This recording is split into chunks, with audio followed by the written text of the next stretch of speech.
ওকে, আমরা কি জমে গেছি? ফেসবুকে লাইভে না? জমে যাব না এটাতে?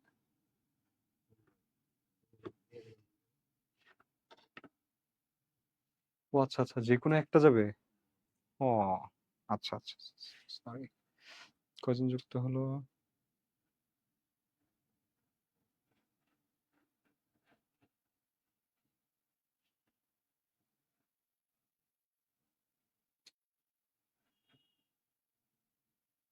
আমি শিখে যাই আজকে। এই যে এটা দেখেই তো প্রথমেই কাজ শেষ। লাইটিং মারা লাগবে কতক্ষণ?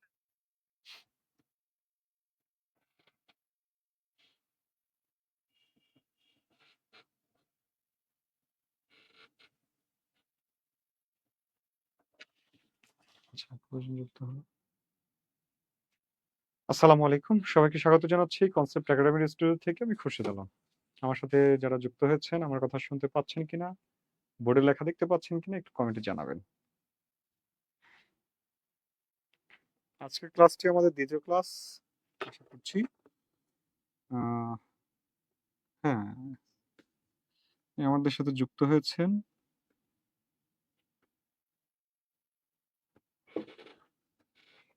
ঝর্ণা খাতুন। আসসালামু আলাইকুম স্যার। ওয়ালাইকুম আসসালাম। শামসুন নাহার, আসসালামু আলাইকুম। ওয়ালাইকুম আসসালাম। শোনা যাচ্ছে তাই তো?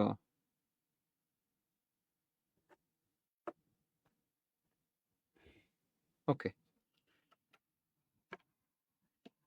ওকে, আমরা তাহলে আমাদের আজকের আলোচনায় চলে আসি। আমাদের আজকের আলোচনায় হচ্ছে ধ্বনি প্রকরণ।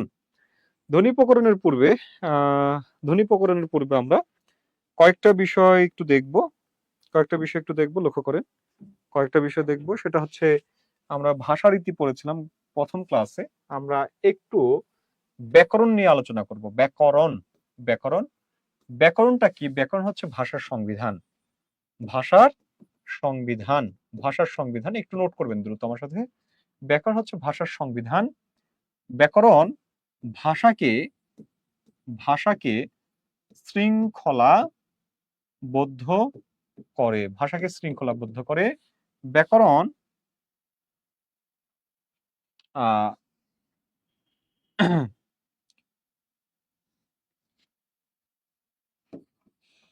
ব্যাকরণ শব্দের অর্থ বিশেষভাবে বিশ্লেষণ, বিশেষভাবে বিশ্লেষণ, বিশেষভাবে বিশ্লেষণ। অর্থাৎ ব্যাকরণ, ব্যাকরণ ভাষাকে বিশ্লেষণ করে, ভাষাকে বিশ্লেষণ করে, ব্যাকরণ ভাষাকে বিশ্লেষণ করে। এরপর যদি আমরা দেখি, বলবো ব্যাকরণ শব্দটি তৎসম ভাষার শব্দ। ব্যাকরণ শব্দটি তৎসম ভাষার শব্দ। এরপরটা বলবো তৎসম বা সংস্কৃত। ঠিক আছে, একই বিষয়। তৎসম যেটা সেটা সংস্কৃত। ব্যাকরণ শব্দটি তৎসম ভাষার শব্দ। এরপরের তথ্যটা আমরা লিখব, ব্যাকরণ শব্দটি ব্যাকরণিকভাবে বিশেষ্য পদ। ব্যাকরণিকভাবে বিশেষ্য পদ। এখানে যে আমি তথ্যগুলো লিখেছি, এই তথ্যগুলো খুবই খুবই গুরুত্বপূর্ণ। এই তথ্যগুলো আপনারা প্রত্যেকে নোট করবেন। প্রয়োজনে প্রয়োজনে স্ক্রিনশট দিয়ে নেবেন। ঠিক আছে, প্রয়োজনে স্ক্রিনশট দিয়ে নেবেন। নোট করা সম্ভব যদি না হয়, প্রথমে আপনারা শুনবেন। আপনাদেরকে আমি একটা পরামর্শ দেব, একসাথে লিখা বোঝা সম্ভব না। আপনারা একটা কাজ করতে পারেন, প্রথমে স্ক্রিনশট দিয়ে রাখতে পারেন আর কথাগুলো শুনতে পারেন। এতে আপনি উপকৃত হবেন। ঠিক আছে? আচ্ছা, ওকে। তাহলে বলছি কি, ব্যাকরণ হচ্ছে ভাষার সংবিধান। সংবিধান কি করে? সংবিধান হচ্ছে আমাদেরকে একটা নিয়মের মধ্যে নিয়ে, নিয়ম শৃঙ্খলার মধ্যে রাখে, অর্থাৎ শান্তি শৃঙ্খলা বজায় রাখে। ঠিক তেমনি ভাষাকে শৃঙ্খলাবদ্ধ করে, ভাষার অভ্যন্তরীণ নিয়ম রীতি আইন কানুন এগুলো ঠিকঠাক রাখে কে? সংবিধান, সরি, ব্যাকরণ। এই জন্য ব্যাকরণকে বলা হয় ভাষার সংবিধান। ব্যাকরণ ভাষাকে শাসন করে। ঠিক আছে, আরেকটি কথা বললাম যে ব্যাকরণ শব্দের অর্থ হচ্ছে বিশেষভাবে বিশ্লেষণ। ব্যাকরণ ভাষাকে শৃঙ্খলাবদ্ধ করে, ব্যাকরণ ভাষার সংবিধান, ব্যাকরণ ভাষাকে বিশ্লেষণ করে, ব্যাকরণ শব্দটি তৎসম শব্দ, ব্যাকরণ শব্দটি ব্যাকরণিকভাবে বিশেষ্য পদ। এই তথ্যগুলো বললাম, এই তথ্যগুলো গুরুত্বপূর্ণ। আচ্ছা, এরপরে আসেন, লক্ষ্য করেন এরপরের বিষয়টা দেখেন। বলছি ব্যাকরণ শব্দের বিশ্লেষিত রূপ। বিশ্লেষিত রূপটা কি? ব্যাকরণ শব্দের বিশ্লেষিত রূপ বি যোগ আ যোগ ক্রি যোগ অন, ব্যাকরণ। বি যোগ আ যোগ ক্রি যোগ অন। এখানে বি আর আ হচ্ছে উপসর্গ, এটা হচ্ছে প্রকৃতি, আর এটা হচ্ছে প্রত্যয়, ঠিক আছে? এটা হচ্ছে প্রকৃতি প্রত্যয়, আর এটা হচ্ছে কি উপসর্গ। এই উপসর্গ দুইটা যুক্ত হয়ে হয়েছে ব্যয়, আর এই যে ক্রি আর অন, এই প্রত্যয়টা যুক্ত হয়েছে করণ, সমান হচ্ছে কি ব্যাকরণ। এটা হয়ে গেছে ব্যয় যোগ করণ সমান ব্যাকরণ। এখন যদি আপনারা বলে যে ব্যাকরণ শব্দের সন্ধি বিচ্ছেদ কি, তাহলে আপনি বলবেন কি এটা কিন্তু সন্ধি বিচ্ছেদ না, ঠিক আছে, এটা হচ্ছে বিশ্লেষিত রূপ। এই বিশ্লেষিত রূপে এই দুটো হচ্ছে উপসর্গ, আর এটা হচ্ছে প্রকৃতি প্রত্যয়। এই উপসর্গ দুইটা যুক্ত হয়েছে সন্ধির নিয়মে, যুক্ত হয়ে বি আর এ যুক্ত হয়ে ব্যয় হয়ে গেছে, আর প্রকৃতি প্রত্যয়ের নিয়মে করণ হয়ে গেছে। এখন এই দুটোকে আমরা জাস্ট যুক্ত করে দিলাম, ব্যাকরণ হলো। আর যদি বলি যে ব্যাকরণ শব্দের সন্ধি বিচ্ছেদ কি, সন্ধি বিচ্ছেদ যদি বলে, আপনাকে আমি একটু আগে বললাম যে এই সন্ধি বিচ্ছেদ অর্থাৎ উপসর্গ দুইটা সন্ধিবদ্ধ হয়েছে, সুতরাং এই জায়গাতে যদি সন্ধি বিচ্ছেদ বলে তাহলে বি যোগ আকরণ সমান হবে কি? সমান হবে ব্যাকরণ। বি যোগ আকরণ সমান ব্যাকরণ। এটা হচ্ছে সন্ধি বিচ্ছেদ। না বুঝলেও এটা আপনারা সন্ধির ক্লাসে বুঝবেন। শব্দের মাঝে যদি জফলা থাকে, সেই জফলাটারে রস্বইকার বানাইতে হয়। রস্বইকার বানাইলাম, তারপরে যা আছে তাই লিখতে হয়। এই যে আকার ছিল আ লিখলাম, করণ লিখলাম। ওই যে এরকম ইত্যাদি, ইত্যাদি শব্দটা সন্ধি বিচ্ছেদ কি করেন? ইত্যাদি শব্দের এই যে তয় জফলা, এই জফলাটা যার সাথে আছে আপনি তার সাথে রস্বইকার দিবেন।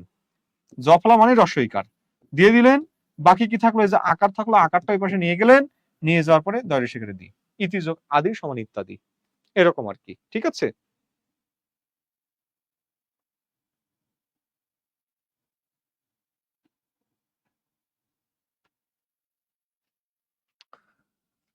তাহলে এই তথ্যগুলো একটু দ্রুত নোট করবেন বা একটু স্ক্রিনশট দিয়ে নেবেন।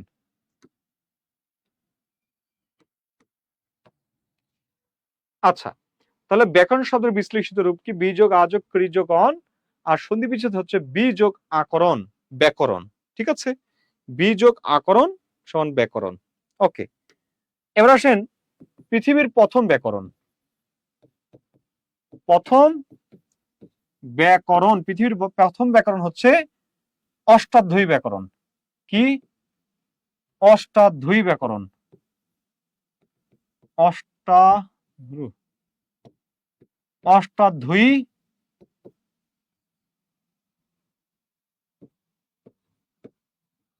অষ্টাধ্যায়ী ব্যাকরণ। ব্যাকরণটা হচ্ছে অষ্টাধ্যায়ী ব্যাকরণ। এই ব্যাকরণটা রচনা করেছেন রচয়িতা পাণিনি। এই ব্যাকরণটা রচনা করেছেন পাণিনি, ঠিক আছে?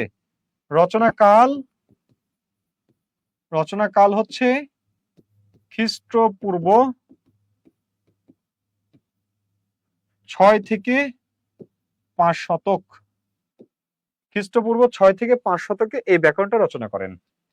এই ব্যাকরণটার ব্যাখ্যাকার ছিলেন পতঞ্জলি। এই ব্যাকরণটার ব্যাখ্যাকার ছিলেন পতঞ্জলি। এই ব্যাকরণটার ভাষা ছিল সংস্কৃত ভাষা। কি ভাষা? সংস্কৃত বা তৎসম ভাষা। এই ব্যাকরণটার ভাষা হচ্ছে তৎসম বা সংস্কৃত ভাষা, ঠিক আছে? তৎসম বা সংস্কৃত ভাষা।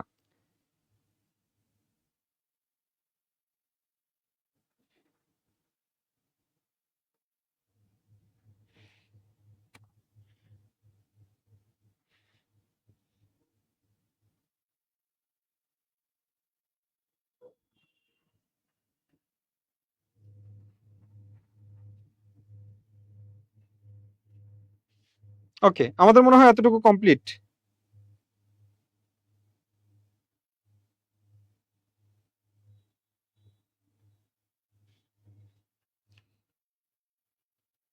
ওকে, আমাদের মনে হয় এতটুকু কমপ্লিট। ঠিক আছে, তাহলে এবার আমরা দেখব বাংলা ভাষার প্রথম ব্যাকরণ।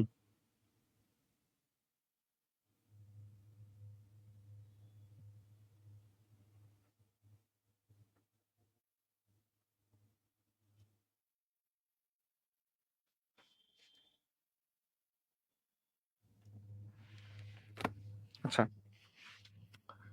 লিখবেন 1 নম্বর লিখবেন বাংলা ভাষার প্রথম ব্যাকরণ। বাংলা ভাষার প্রথম ব্যাকরণ নাম হচ্ছে ভোকাবুলারিউ ইম ইডিওমা। ভোকাবুলারিউ ইম ইডিওমা বেনগাল্লা ই পর্তুগিজ। ভোকাবুলারিও ভোকাবুলারিউ ইম ইডিওমা ভোকাবুলারিও ইম ইডিওমা বেনগাল্লা ই পর্তুগিজ। এটার রচনাকাল হচ্ছে 1734 থেকে 1742। প্রকাশ হচ্ছে 1743। Lisbon Portugal. আর এটা লেখা হয়, রচনাকাল হচ্ছে ভাওয়াল গাজীপুর, অর্থাৎ বাংলাদেশের গাজীপুরের যে ভাওয়াল আছে সে ভাওয়ালে এটা রচনা করা হয়। এটার ভাষা হচ্ছে পর্তুগিজ, হরফ রোমান হরফ। ঠিক আছে, হরফ হচ্ছে রোমান, ভাষা পর্তুগিজ, প্রকাশ সাল 1743, আর রচনাকাল 34 থেকে 42। এবং এটার রচনা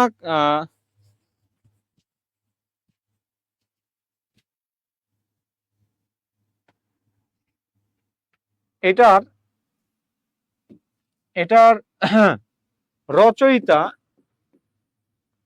রচয়িতা হলো মনোয়েল দা আসুমসাউ। মনোয়েল দা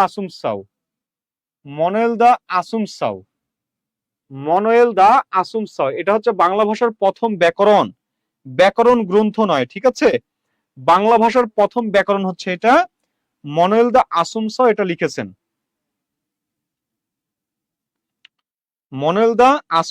লিখেছেন।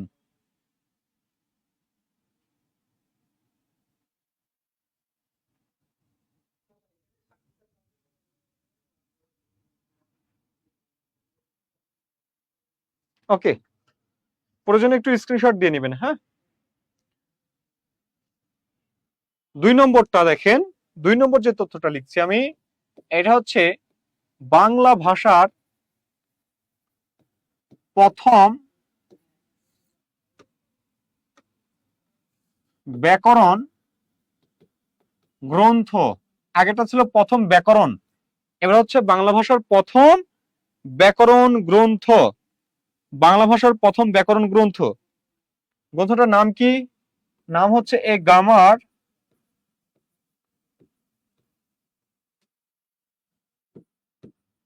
Grammar of the Bengal language. এটা রচনা করেছেন রচয়িতা এনবি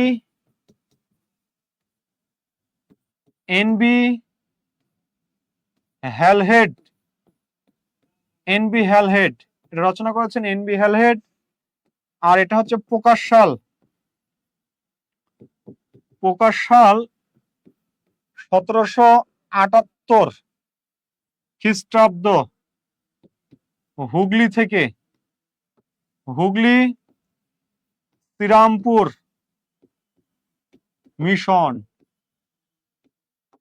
মিশন থেকে, হুগলির শ্রীরামপুর মিশন থেকে এটা প্রকাশ হয়। হুগলির শ্রীরামপুর মিশন থেকে এটা প্রকাশ হয়, ঠিক আছে। এটার ভাষা ছিল ইংরেজি, ভাষা ইংরেজি, ভাষা ইংরেজি। এটার বৈশিষ্ট্য হলো বর্ণমালা বা বাংলা বর্ণ স্থান পেয়েছিল, বাংলা বর্ণ স্থান পেয়েছিল, এই গ্রন্থে বাংলা বর্ণ স্থান পেয়েছিল।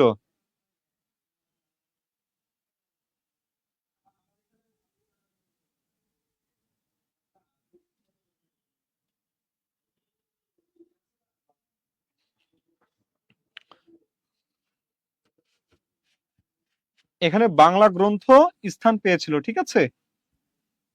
আচ্ছা, এটা হচ্ছে এটার বিশেষত্ব। আপনারা একজনের নাম শুনেছেন, ওয়ারেন হেস্টিং। ওয়ারেন হেস্টিং, এই হেস্টিং এর অনুরোধ করেছিল কাকে? অনুরোধ করেছিল এই এনবি হেলেটকে, তখন তিনি এটা রচনা করেন। তখন তিনি এই বইটি রচনা করেন, এই গ্রন্থটি রচনা করেন। এটার ভাষা হচ্ছে ইংরেজি ভাষা,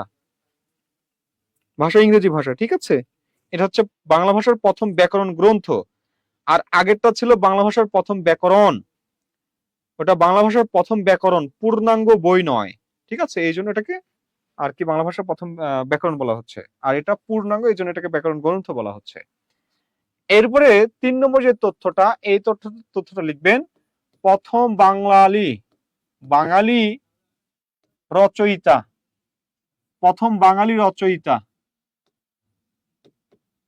রচিত বাংলা ব্যাকরণ গ্রন্থ, প্রথম বাঙালি কর্তৃক রচয়িত, মানে প্রথম বাঙালি রচয়িতার রচিত বাংলা ব্যাকরণ গ্রন্থ, অর্থাৎ বাঙালি কর্তৃক রচিত, ঠিক আছে। বাঙালি কর্তৃক রচিত যে গ্রন্থ সেটার কথা বলছি। গ্রন্থটির নাম হচ্ছে বেঙ্গলি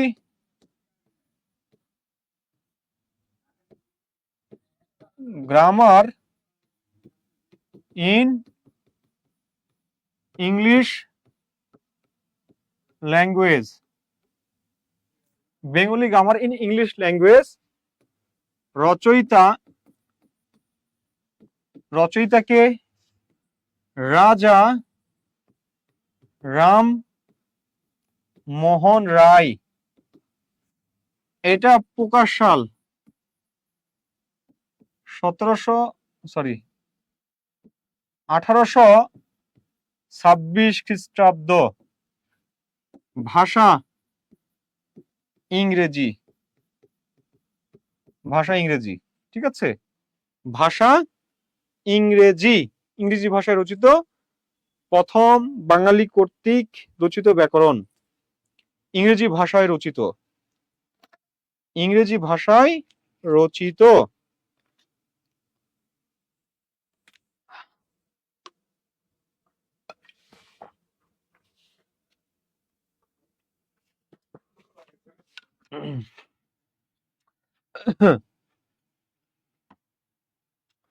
প্রথম বাঙালি কর্তৃক রচিত। আচ্ছা, ওকে। এবার দেখেন,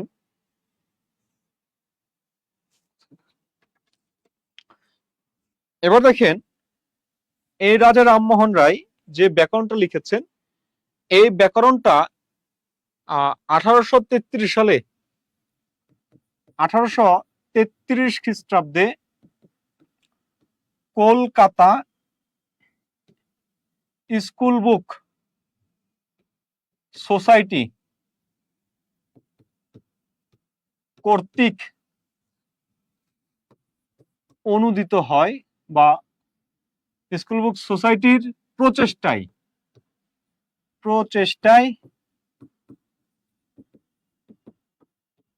আর কি অনুবাদ হয়। গ্রন্থের নাম হচ্ছে কি গরীয় ব্যাকরণ।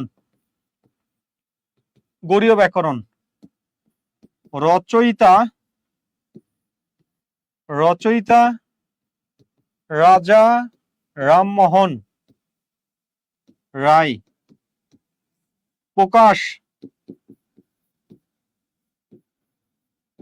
1833 সালে এটা প্রকাশ পায়। 33 খ্রিস্টাব্দে এটা প্রকাশ পায়, যে সালে তিনি মারা যান। ঠিক আছে, 1833 সালে এই গ্রন্থটি প্রকাশ পায়। এটা হচ্ছে বাংলা ভাষার বাংলা ভাষায় রচিত বাংলা ভাষার প্রথম ব্যাকরণ। বাংলা ভাষায় রচিত বাংলা ভাষার প্রথম ব্যাকরণ। বাংলা ভাষায় রচিত বাংলা ভাষার প্রথম ব্যাকরণ হচ্ছে এটা। তাহলে আমি যে ব্যাপারটা আপনাদের সাথে আলোচনা করছি সেটি হচ্ছে বাংলা ব্যাকরণের ইতিহাস। একটু প্রয়োজনে স্ক্রিনশট দেবেন, হ্যাঁ, একটু স্ক্রিনশট দিয়ে নেবেন।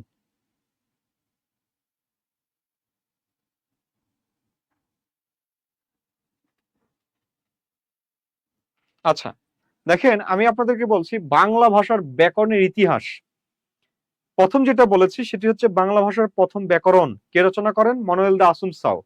ব্যাকরণটি ছিল পর্তুগিজ ভাষায়, এটি ছিল বাংলা ভাষার প্রথম ব্যাকরণ। আর যদি বলে ব্যাকরণ গ্রন্থ, তাহলে আপনাকে উত্তর করতে হবে কি জানেন? ব্যাকরণ গ্রন্থ বললে নাথানিয়াল ব্রাসি হ্যালহেড, এই ইংরেজ লেখক 1778 সালে বাংলা ভাষার প্রথম ব্যাকরণ গ্রন্থ রচনা করেন। আর যদি বলা হয় বাঙালি কর্তৃক, তাহলে হবে রাজা রামমোহন রায়। রাজা রামমোহন রায়ের প্রথম যে ব্যাকরণ, সে ব্যাকরণটা ছিল ইংরেজি ভাষায়, এরপরে যেটা অনুবাদ হয়েছে সেটি হচ্ছে বাংলা ভাষায়। তাহলে যদি বাংলা ভাষার ব্যাকরণ বলে, তাহলে সব বাংলা ভাষার ব্যাকরণ। আর যদি বলা হয় কোন ভাষায়, তাহলে আমি বলবো বাংলা ভাষার প্রথম যে ব্যাকরণটা, সেই ব্যাকরণটা হচ্ছে পর্তুগিজ ভাষায় রচিত। বাংলা ভাষার প্রথম ব্যাকরণ পর্তুগিজ ভাষায় রচিত। বাংলা ভাষার প্রথম ব্যাকরণ গ্রন্থ ইংরেজি ভাষায় রচিত। বাংলা ভাষার প্রথম ব্যাকরণ ইংরেজি ভাষায় রচিত। আর প্রথম বাঙালি কর্তৃক রচিত বাংলা ভাষার ব্যাকরণ ইংরেজি ভাষায় রচিত। প্রথম বাঙালি কর্তৃক রচিত দ্বিতীয় যে ব্যাকরণ, সেই ব্যাকরণটি কেবল বাংলা ভাষায় রচিত, সেটাই কেবল বাংলা ভাষায় রচিত। তাহলে এই তথ্যগুলো নিয়ে আপনাকে কনফিউজ হওয়া যাবে না। এই তথ্যগুলোর বাহিরেও আরো অনেক তথ্য আছে, এই তথ্যগুলো আপনি দেখবেন। এই তথ্যগুলো কি? যেমন আরো কিছু ব্যাকরণের নাম আছে, যেমন আপনার হচ্ছে আমি যদি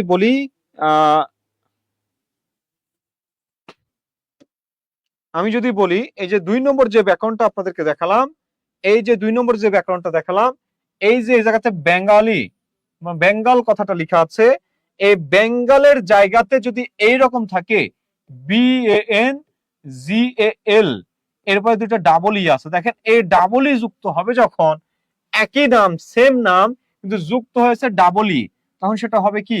কেরি। উইলিয়াম কেরি রচিত। উইলিয়াম কেরি রচিত যে ব্যাকরণ, উইলিয়াম কেরি 1801 সালে রচনা করেন যে ব্যাকরণ, সেই ব্যাকরণটা সেম নাম, জাস্ট এখানে ডাবল ই যুক্ত হয়েছে। A grammar of the Bengali language. পার্থক্য শুধু এইটুকুই। কথা বুঝেছেন? পার্থক্য শুধু এইটুকুই, আর কোনো পার্থক্য নাই। এরপরে আরো অনেক ব্যাকরণ আছে, যেমন আমি যদি বিদ্যাসাগরের ব্যাকরণ দেখি। আচ্ছা, একটু আপনারা নোট করবেন এটা, হ্যাঁ, একটু নোট করবেন, না তো স্ক্রিনশট দিয়ে নেবেন। আমরা একটু দ্রুত আগাবো, আমাদের ধ্বনি প্রকরণটা পড়তে হবে। ধ্বনি প্রকরণটা পড়তে হবে আপনাদের। এটা আসলে আমি চাইলেই এটা স্কিপ করতে পারতাম, কিন্তু স্কিপ করি নাই, ফাঁকি দেওয়া হবে এই জন্য। ঠিক আছে, ফাঁকি দেওয়াটা আসলে আমার একটু মানে খুব খারাপ লাগে। আচ্ছা, দেখেন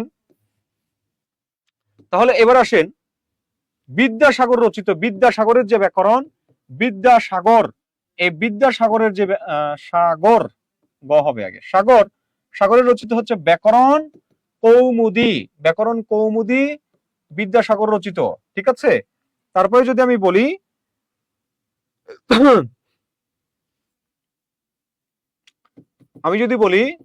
বঙ্গ ভাষা ও বাংলা সাহিত্য, সরি,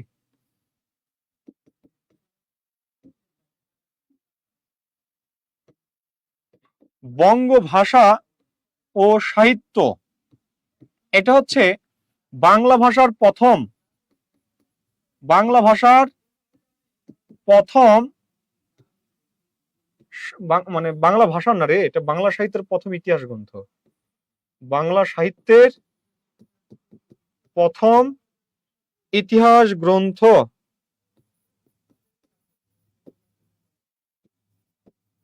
ইতিহাস গ্রন্থ, ঠিক আছে।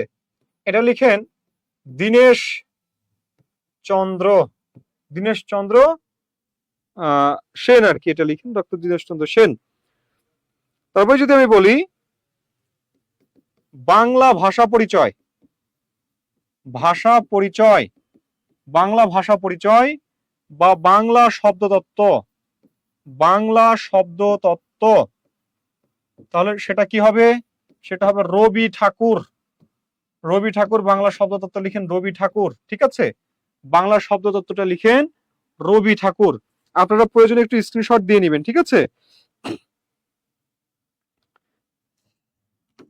তারপরটা ব্যাকরণ মঞ্জুরি, ব্যাকরণ মঞ্জুরি লিখেন ডক্টর এনামুল হক, এনামুল হক, ডক্টর এনামুল হক। একটু স্ক্রিনশট দিয়ে নেন, আমি একটু ওই পেজে চলে যাব। ডক্টর এনামুল হক, ব্যাকরণ মঞ্জুরি, ও সরি রসুকার দিয়ে দিয়েছি, ব্যাকরণ মঞ্জুরি, ঠিক আছে। ব্যাকরণ মঞ্জুরি এনামুল হক।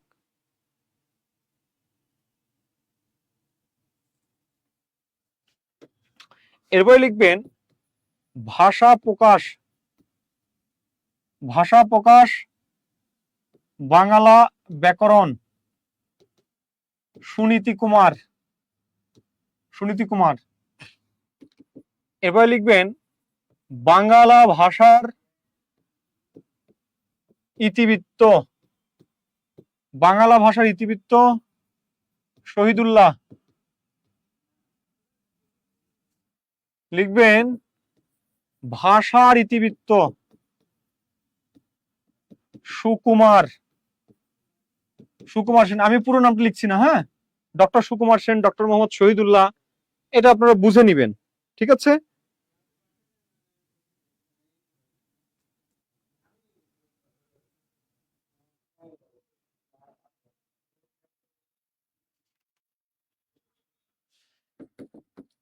আধুনিক বাংলা ব্যাকরণ, এটা হচ্ছে জগদীশ চন্দ্র ঘোষ, জগদীশ চন্দ্র ঘোষ, ঠিক আছে, জগদীশ চন্দ্র ঘোষ। আর একটা হচ্ছে ধ্বনি বিজ্ঞান ও ধ্বনিতত্ত্ব, ধ্বনি বিজ্ঞান ও ধ্বনিতত্ত্ব, এটা কার? এটা হচ্ছে আব্দুল হাই, ডক্টর আব্দুল হাই, ডক্টর মোহাম্মদ আব্দুল হাই, ঠিক আছে, মোহাম্মদ আব্দুল হাই, ডক্টর মোহাম্মদ আব্দুল হাই। আমি একটু শর্টে লিখলাম, কোনো কৌশল নাই, আপনি মনে রাখবেন, এই একটা গ্রন্থ আপনাকে মনে রাখতে হবে।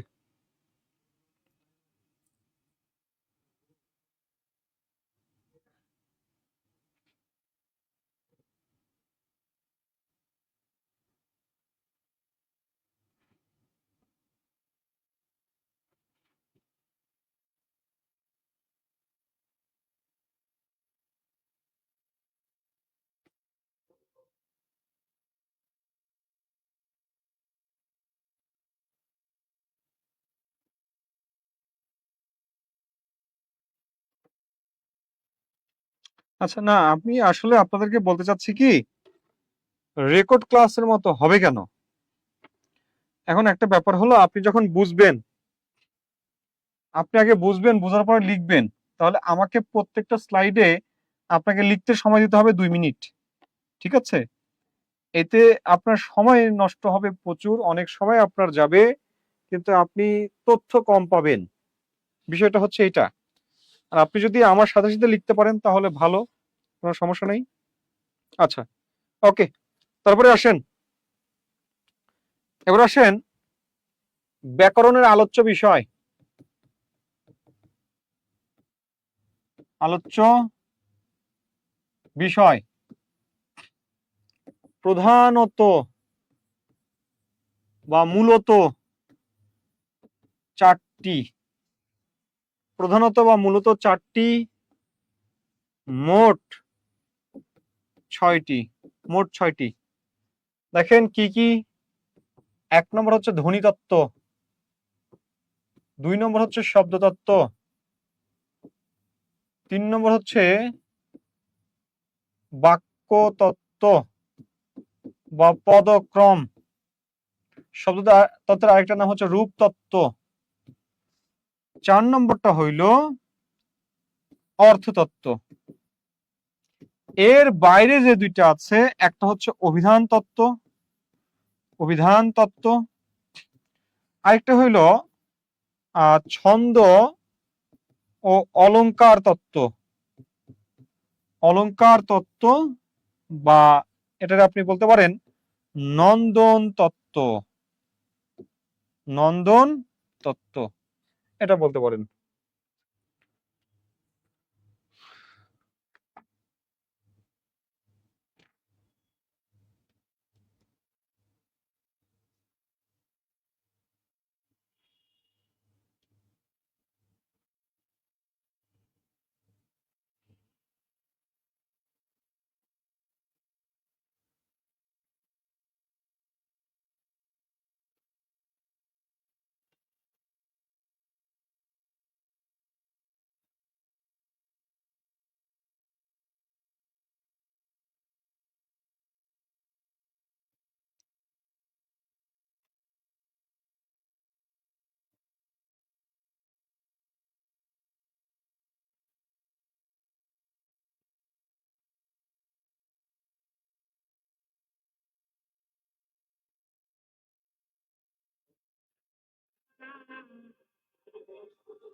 ওকে, আমাদের মনে হয় লেখা কমপ্লিট।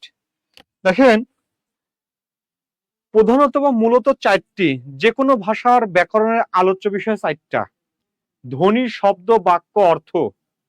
ধ্বনি, প্রথমে আসে ধ্বনি বা বর্ণ, এই বর্ণগুলো মিলায় হয় শব্দ, শব্দগুলো সাজিয়ে হয় বাক্য, আর এই বাক্য থেকে একটা অর্থ পাওয়া যায়। এই চারটা হচ্ছে আলোচ্য বিষয়। আর বাংলা ব্যাকরণের আরো দুইটা যুক্ত হয়েছে, একটা হচ্ছে অভিধান তত্ত্ব, আর একটা হলো মানে ছন্দ বা অলংকার তত্ত্ব, ছন্দ অলংকার তত্ত্ব বা নন্দন তত্ত্ব। অর্থাৎ এই দুটো উচ্চতর ব্যাকরণে আলোচনা করা হয়। ঠিক আছে, এগুলো আমাদের আবিধানিক যে শব্দ আছে শব্দের ক্ষেত্রে লাগে, আর একটা হচ্ছে ছন্দ অলংকার, ওই যে কবিতা টবিতা, ঠিক আছে, সাহিত্যের যে বিষয়টা আছে এই বিষয়ে প্রয়োজন পড়ে আপনার হচ্ছে এই দুইটা। ওকে, আচ্ছা। আর এই যে এই চারটা হচ্ছে কি আমাদের ব্যাকরণের মূল আলোচ্য বিষয়, এই চারটা। তাহলে আপনাকে যদি বলা হয় প্রধানত বা মূলত আলোচ্য বিষয় কয়টা? চারটা। বা মোট আলোচ্য বিষয় কয়টা? ছয়টা। আমরা আশা করছি এতটুকু পারবো। ওকে, তাহলে আমরা কালক্ষেপণ না করি, করে আমরা একটু ধ্বনি প্রকরণে চলে আসি। ধ্বনি প্রকরণ, ধ্বনি প্রকরণ যেটা আমাদের আজকে আলোচ্য বিষয় ছিল, মূল আলোচ্য বিষয় ছিল এটাই, ধ্বনি প্রকরণ।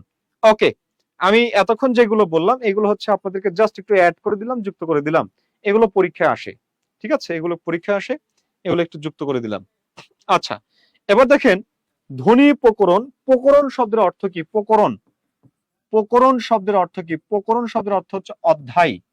প্রকরণ শব্দের অর্থ কি? অধ্যায়। প্রকরণ, প্রকরণ শব্দের অর্থ আপনারা অনেকে বলবেন প্রকারভেদ, প্রকার, ইত্যাদি ইত্যাদি এগুলো বলবেন, কিন্তু প্রকরণ শব্দের অর্থটা হলো অধ্যায়। প্রকরণ শব্দের অর্থটা হচ্ছে অধ্যায়, অধ্যায়। আচ্ছা, এখন কথা হলো ধ্বনিটা কি? ধ্বনি, ধ্বনিটা কি? দেখেন, এই ধ্বনি শব্দটাকে যদি আমরা একটু দেখতে যাই, তাহলে এই ধ্বনি হচ্ছে সেটাই, আপনি যখন কোনো আওয়াজ করবেন, আওয়াজ, আপনি একটা আওয়াজ করলেন, সে আওয়াজটা অর্থপূর্ণ হইল, অর্থপূর্ণ। এই অর্থপূর্ণ হবার পরে যেটা হইলো সেটা হচ্ছে কি? সেটাই হচ্ছে মূলত ধ্বনি। অর্থাৎ অর্থপূর্ণ আওয়াজকে ধ্বনি বলে। দেখেন, আপনি একটা আওয়াজ করলেন, সেই আওয়াজটা অর্থপূর্ণ হইল, তখন সেটা ধ্বনি হইল। অর্থাৎ অর্থপূর্ণ হবার পরেই ধ্বনি হয়েছে। আপনি একটা আওয়াজ করলেন, সেই আওয়াজটা অর্থপূর্ণ হয় নাই, তাহলে কিন্তু সে আর ধ্বনি হইতে পারবে না, সে রিটার্ন ব্যাক আসবে, সে শুধু আওয়াজই থাকবে। অর্থাৎ আপনাকে আমি যে ব্যাপারটা বলতে চাচ্ছি সেটি হচ্ছে, আপনি যখন আওয়াজ করবেন, সে আওয়াজটা যদি অর্থপূর্ণ হয়, তখন সেটাকে আপনি ধ্বনি বলতে পারবেন। আর যদি অর্থপূর্ণ না হয় তাহলে সেটাকে আপনি ধ্বনি বলতে পারবেন না। এটাই হচ্ছে পার্থক্য, এটাই হচ্ছে বিষয়। ঠিক আছে? এটাই হচ্ছে মূল পার্থক্য। আচ্ছা, এবার আসেন আরেকটি ব্যাপার, সেটা হচ্ছে আমি যদি আপনাকে সুন্দর করে একটা সংজ্ঞা দিতে যাই, সুন্দর করে যদি আপনাকে একটা সংজ্ঞা দিতে চাই, ধ্বনি কি? ধ্বনি হচ্ছে বাকযন্ত্রের সাহায্যে, বাকযন্ত্রের সাহায্যে উচ্চারিত, সাহায্যে, বাকযন্ত্রের সাহায্যে উচ্চারিত অর্থবোধক, অর্থবোধক আওয়াজকে ধ্বনি বলে। আওয়াজকে, আওয়াজকে ধ্বনি বলে, ধ্বনি বলে। এবার যদি আপনাকে বলা হয় বর্ণ কাকে বলে, তাহলে আপনাকে উত্তর করতে হবে কি ধ্বনির, ধ্বনির লিখিত রূপ বর্ণ। তাহলে ধ্বনির লিখিত রূপ, লিখিত রূপ বা সাংকেতিক চিহ্ন, সাংকেতিক চিহ্ন, বা আপনি কি বলতে পারেন ধ্বনির সাংকেতিক চিহ্ন বা সংকেত, লিখিত সংকেত বা ধ্বনিদতক চিহ্ন, ধ্বনিদতক চিহ্ন। ঠিক আছে? চিহ্নকে কি বলে? চিহ্নকে বর্ণ বলে। অর্থাৎ ধ্বনির লিখিত রূপ মানে ধ্বনির যে চিহ্ন, চিহ্ন মানে কি আপনি দেখাবেন এরকম এরকম চিহ্ন, এরকম এরকম চিহ্ন, যে চিহ্ন, এই চিহ্নটাই হচ্ছে মূলত বর্ণ। ওকে। আর আরেকটি ব্যাপার হলো বর্ণমালা। দেখেন, যদি বর্ণমালার কথা বলে তাহলে বর্ণমালা কতটি? বর্ণমালা হচ্ছে একটি, বর্ণ 50টি, বর্ণ 50টি, 50টি বর্ণের মধ্যে স্বর আছে 11, 11 আর ব্যঞ্জন 39। এই হচ্ছে মোট 50টি বর্ণ। এই 50টি বর্ণ মিলা একটা বর্ণমালা হয়েছে। 50টি বর্ণমালা নয়, বর্ণমালা হচ্ছে একটা। ঠিক আছে? একটি বর্ণ মিলা 50টি বর্ণ মিলা একটা বর্ণমালা হয়েছে। আশা করছি আমরা এতটুকু বুঝছি সবাই। তাহলে ধ্বনির লিখিত রূপকে কি বলে? ধ্বনির লিখিত রূপকে বর্ণ বলে, বা সাংকেতিক চিহ্ন বা ধ্বনিদতক চিহ্নকে কি বলে? বর্ণ বলে। আর ধ্বনিটা কি? ধ্বনি হচ্ছে বাকযন্ত্রের সাহায্যে উচ্চারিত অর্থপূর্ণ আওয়াজ বা অর্থবোধক আওয়াজ। আমার মনে হয় এতটুকু আমরা প্রত্যেকে বুঝে গেছি। একটু বুঝলে একটু আওয়াজ দেবেন, একটু টাচ দেবেন। বুঝলেন কিনা একটু টাচ দেবেন।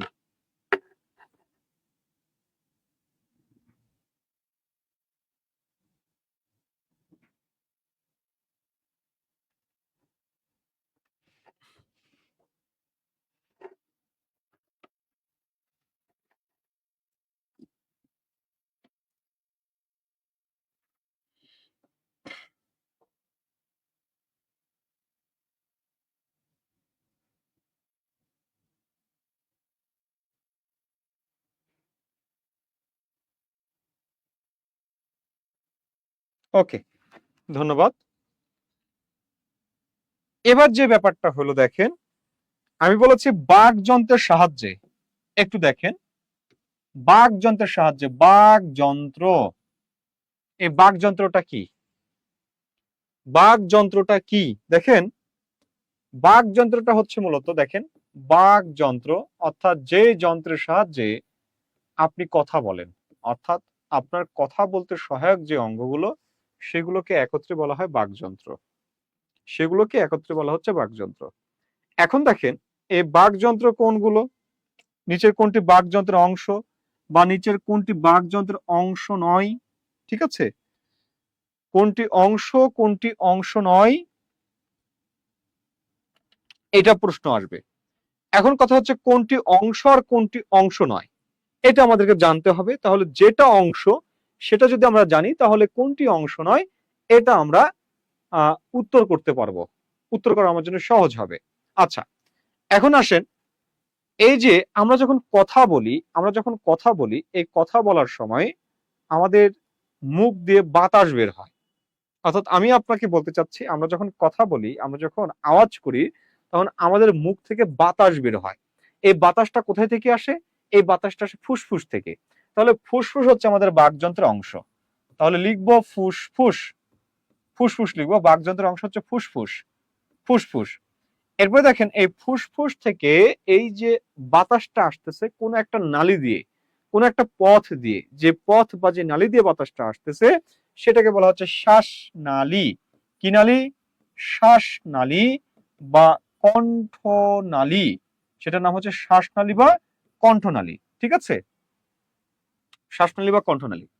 এই শ্বাসনালী বা কণ্ঠনালী দিয়ে বাতাসটা আসার পথে এইখানে এসে পৌঁছায়। এই যে যে জায়গাটায় পৌঁছায় এই জায়গাটার নাম হচ্ছে স্বরযন্ত্র। ছেলেদের আছে উঁচু, মেয়েদেরও আছে, হ্যাঁ, মেয়েদেরটা দেখা যায় না। আচ্ছা, এটার নাম হচ্ছে স্বরযন্ত্র। স্বর, এটাকে বলা হয় স্বরযন্ত্র, অর্থাৎ স্বর সৃষ্টি করে স্বরযন্ত্র।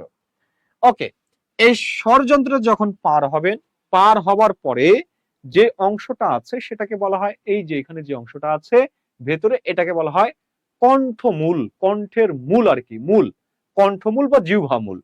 এটার নাম হচ্ছে কণ্ঠমূল বা কণ্ঠমূল বা জিহ্বামূল।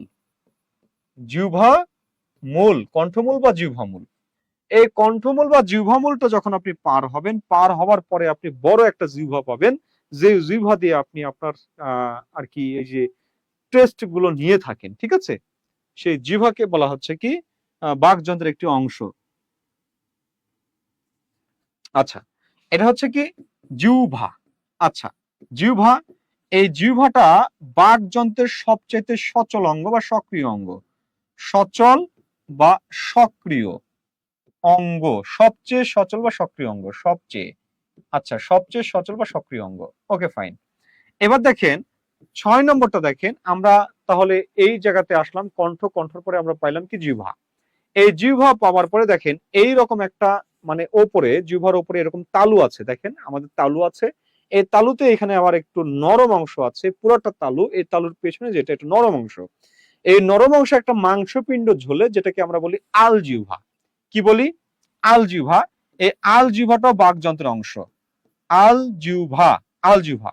এই আলজিহ্বাটা পার হওয়ার পরে আপনি এই পাশে নরম তালু পাবেন বা পশ্চাৎ তালু, তারপরে আপনি যখন সামনে আগাবেন সম্মুখ তালু, পুরোটা মিলে তালু। এই তালুটার সামনে হচ্ছে শক্ত আর পেছনে হচ্ছে নরম। তো যাই হোক, আমরা 7 নম্বরে যেটা পাচ্ছি সেটা হচ্ছে তালু। এই তালুকে বলা হয় মুখ বিবরের ছাদ। মুখ বিবরের ছাদ বলা হয়, মুখ বিবরের ছাদ। আচ্ছা, আমরা তালু পেলাম, তালু পাইলাম। এই তালুটা যখন পার হব, পার হবার পরে দেখবো এইরকম একটা গোল জায়গা আছে, গোল, এরকম গোল জায়গা আছে, যেটাকে আমরা বলি কি মূর্ধা বলি। আপনি যখন ট ঠ ড ঢ উচ্চারণ করেন, আপনি যখন ট বলেন, ট ঠ ড ঢ, অর্থাৎ আপনি এই যে তালু, এই তালুতে যেভাবে টোকা দেন, ট ঠ ড ঢ, অর্থাৎ এই যে তালুতে আপনি টোকা দিচ্ছে, মানে সরি তালুতে না, আপনি যে জায়গাতে টোকা দিচ্ছেন, জিহ্বাটা আপনার যে জায়গাতে টোকা দিচ্ছে, এটাই হচ্ছে মূর্ধা। এটাকে বলা হয় মূর্ধা। অর্থাৎ 8 নম্বর যেটা আছে সেটা হচ্ছে মূর্ধা। মূর্ধা, ঠিক আছে, মূর্ধা। এই মূর্ধার আরেকটি নাম হচ্ছে পশ্চাৎ দন্তমূল। পশ্চাৎ, পশ্চাৎ দন্তমূল, পশ্চাৎ দন্তমূল। ওকে, 8 নম্বরটা হচ্ছে পশ্চাৎ দন্তমূল। এবার 9 নম্বরটা দেখেন, এই যে মূর্ধা, এই মূর্ধা থেকে আপনি যখন এই মূর্ধা থেকে যাবেন, যাবার পরে নিচে দেখবেন এই জায়গাতে দাঁতগুলো সাজানো আছে, দাঁতগুলো গাঁথা আছে, সাজানো আছে। এই যে গাঁথা বা সাজানো যে জায়গায়, সেটাকে বলা হয় দাঁতের গোড়া, অর্থাৎ সেটাকে বলা হয় দন্তমূল। কি বলা হয়? সেটাকে বলা হয় দন্তমূল, দন্তমূল। আর এটা যদি দন্তমূল হয় তাহলে এটা ছিল মূর্ধা, এখানে জিহ্বা টোকা দিচ্ছিল। এটা দন্তমূল, এটা দন্তমূল, আর এটা হচ্ছে মূর্ধা। এই যে মূর্ধাটা কোথায় অবস্থিত জানেন? এই দন্তমূলের পেছনে, এই যে দন্তমূল, দন্তমূলের পেছনে। এই জন্য এই মূর্ধাটার আরেকটা নাম হচ্ছে, এই মূর্ধাটার আরেকটা নাম হচ্ছে পশ্চাৎ দন্তমূল। ঠিক আছে, এই মূর্ধার আরেকটি নাম হচ্ছে পশ্চাৎ দন্তমূল। আচ্ছা, যাই হোক, তাহলে এখানে দাঁতগুলো বসানো আছে, এই জন্য এটাকে বলছি মূর্ধা। এই মূর্ধার পরে লক্ষ্য করেন, সরি, দাঁতগুলো বসানো আছে এই জন্য এটাকে বলছে দন্তমূল। এই দন্তমূলের পরে কি আছে? এই দন্তমূলের পরে আছে দাঁত, দাঁতগুলো বসানো আছে, দন্ত, দন্ত বা দাঁত, এই দাঁতগুলো দন্তমূলে বসানো আছে, দন্তমূলে বসানো আছে। এরপরে যখন আপনি যাবেন তখন আপনি কি পাবেন? এরপরে আপনি পাবেন ঠোঁট। কি পাবেন? ঠোঁট, মানে ওষ্ঠ।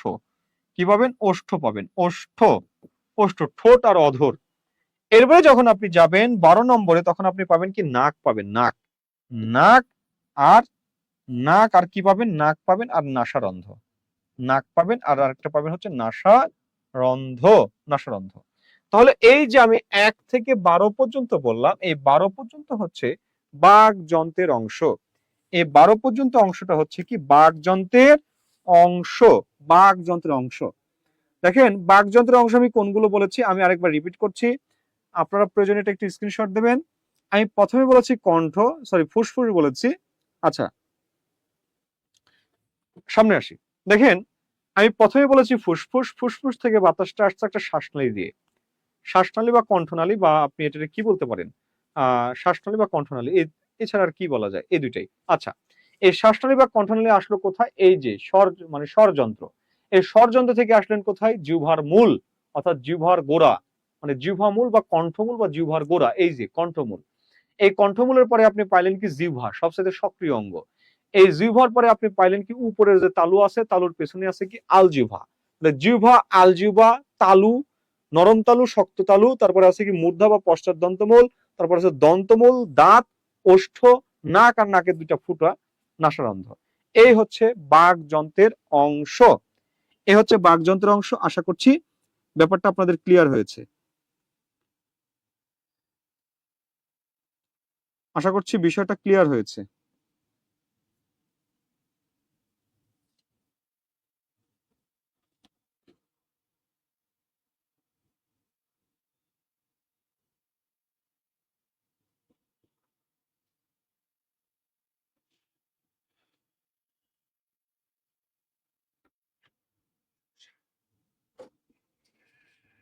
ওকে, ডান। আচ্ছা এরপরে আসেন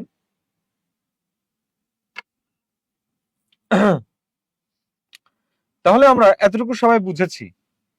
তাহলে আমরা দেখলাম ধ্বনি, বর্ণ, বর্ণমালা, এই তিনটা বিষয় আমরা দেখেছি, এবং আরেকটি বিষয় দেখলাম আমরা বাক যন্ত্র। এবার দেখেন যে ব্যাপারটা আছে আমাদের কি বলা যায়, অক্ষর, অক্ষর, অক্ষরের বিষয়টা একটু দেখবেন। অক্ষর, অক্ষরটা কি, অক্ষর হচ্ছে নিঃশ্বাসের স্বল্প প্রয়াসে, নিঃশ্বাসের স্বল্প প্রয়াসে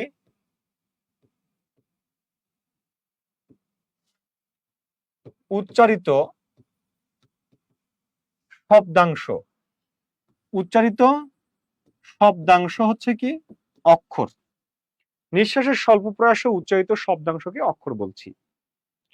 নিঃশ্বাসের স্বল্প প্রয়াসে উচ্চারিত শব্দাংশকে কি বলছে, অক্ষর বলছি। দেখেন অক্ষরটা হচ্ছে শব্দের সাথে সম্পর্কযুক্ত, একটা শব্দকে আপনি কিভাবে উচ্চারণ করছেন, ঠিক আছে।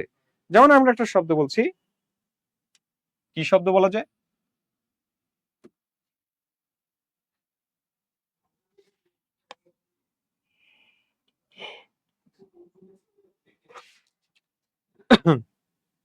আচ্ছা দেখেন আমি একটা শব্দ বলছি রক্ষা, শব্দ বললাম রক্ষা, শব্দ বললাম বিদ্যালয়, বিদ্যালয় শব্দ বললাম, বা শব্দ বললাম আবিষ্কার, আবিষ্কার। আচ্ছা দেখেন আমি এখানে তিনটা শব্দ বলেছি, এই তিনটা শব্দকে আপনি কিভাবে উচ্চারণ করছেন। আমরা অনেক সময় একটা কাজ করি কি জানেন, যখন অক্ষরের কথা বলে তখন আমরা এইরকম করি, র যোগ ক যোগ মূর্ধন্য স যোগ আকার, আমরা এইভাবে আসলে নির্ণয় করার চেষ্টা করি। রক্ষা, চারটা অক্ষর আছে। বা আমাকে যদি এটা বলে তাহলে আমরা করি কি বি রস্বই, মানে ব রস্বই, দ, দয়ের সাথে আকার, মানে জফলা, ঠিক আছে, জফলা, জফলার সাথে আকার, তারপরে ল, তারপরে অন্তস্থ, এইভাবে আমরা ট্রাই করি। না আসলে এটা অক্ষর না, এটা অক্ষর হয়নি। অক্ষর বর্ণের সাথে সম্পর্কযুক্ত না, অক্ষর হচ্ছে উচ্চারণের সাথে সম্পর্কযুক্ত। উচ্চারণ, উচ্চারণ অর্থাৎ আপনি কিভাবে উচ্চারণ করছেন, আপনি যে উচ্চারণ করছেন সেটা কিভাবে উচ্চারণ করছেন। দেখেন এখানে বলছে কি যে রক্ষা, রক্ষা, আপনি উচ্চারণ করছেন কি রক্ষা, রক্ষা উচ্চারণ করেন না, আপনি রক্ষা উচ্চারণ করছেন না, আপনি উচ্চারণ করছেন রক্ষা। তাহলে আপনি লিখবেন কি র ক র ক্ষয়াকারে খা রক্ষা, র ক র ক্ষয়াকারে খা রক্ষা, রক্ষা। দেখেন আপনি এই জায়গাতে উচ্চারণ করছেন কি বিদ্যালয়, বিদ্যালয়, বিদ্যালয়, আপনি কিন্তু বিদ্যালয় বলেন না, আপনি কি বলেন বিদ্যালয়, আপনি কি বলেন বিদ্যালয়, বিদ্যালয় বলেন কি, আপনি বিদ্যালয় বলেন না, আপনি বলেন কি, আপনি বলেন বিদ্যালয়, আপনি লয় বলেন লয়। তাহলে এই যে লয়, তাহলে লয় বিদ্যালয়, বিদ্যালয়। দেখেন আপনি উচ্চারণ করছেন আবিষ্কার, আপনি কি বলছেন, আপনি কি আবিষ্কার বলছেন, মানে ব্যাপারটা কি এরকম আ বি স কার, আপনি কিরকম উচ্চারণ করেন আবিষ্কার, আবিষ্কার উচ্চারণ করেন, আপনি আবিষ্কার উচ্চারণ করেন না, আপনি উচ্চারণ করেন কি আবিষ্কার। যেহেতু আপনি আবিষ্কার উচ্চারণ করছেন, আপনি লিখবেন কি আবিষ্কার,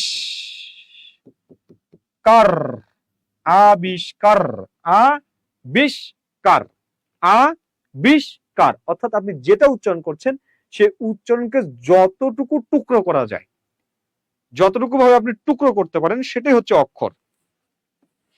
তাহলে আমি মনে হয় আপনাদেরকে বুঝাতে পেরেছি যে অক্ষর কাকে বলে, অক্ষর কাকে বলে আমি মনে হয় আপনাদেরকে বুঝাতে পেরেছি।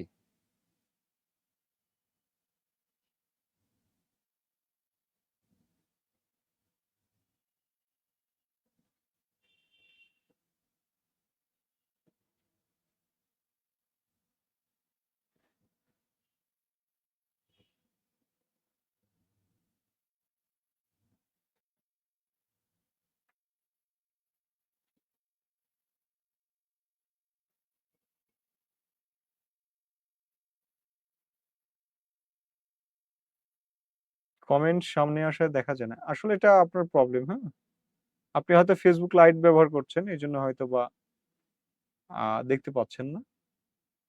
আপনি ফেসবুক অ্যাপসটা ব্যবহার করেন তাহলে আশা করছি দেখতে পারবেন।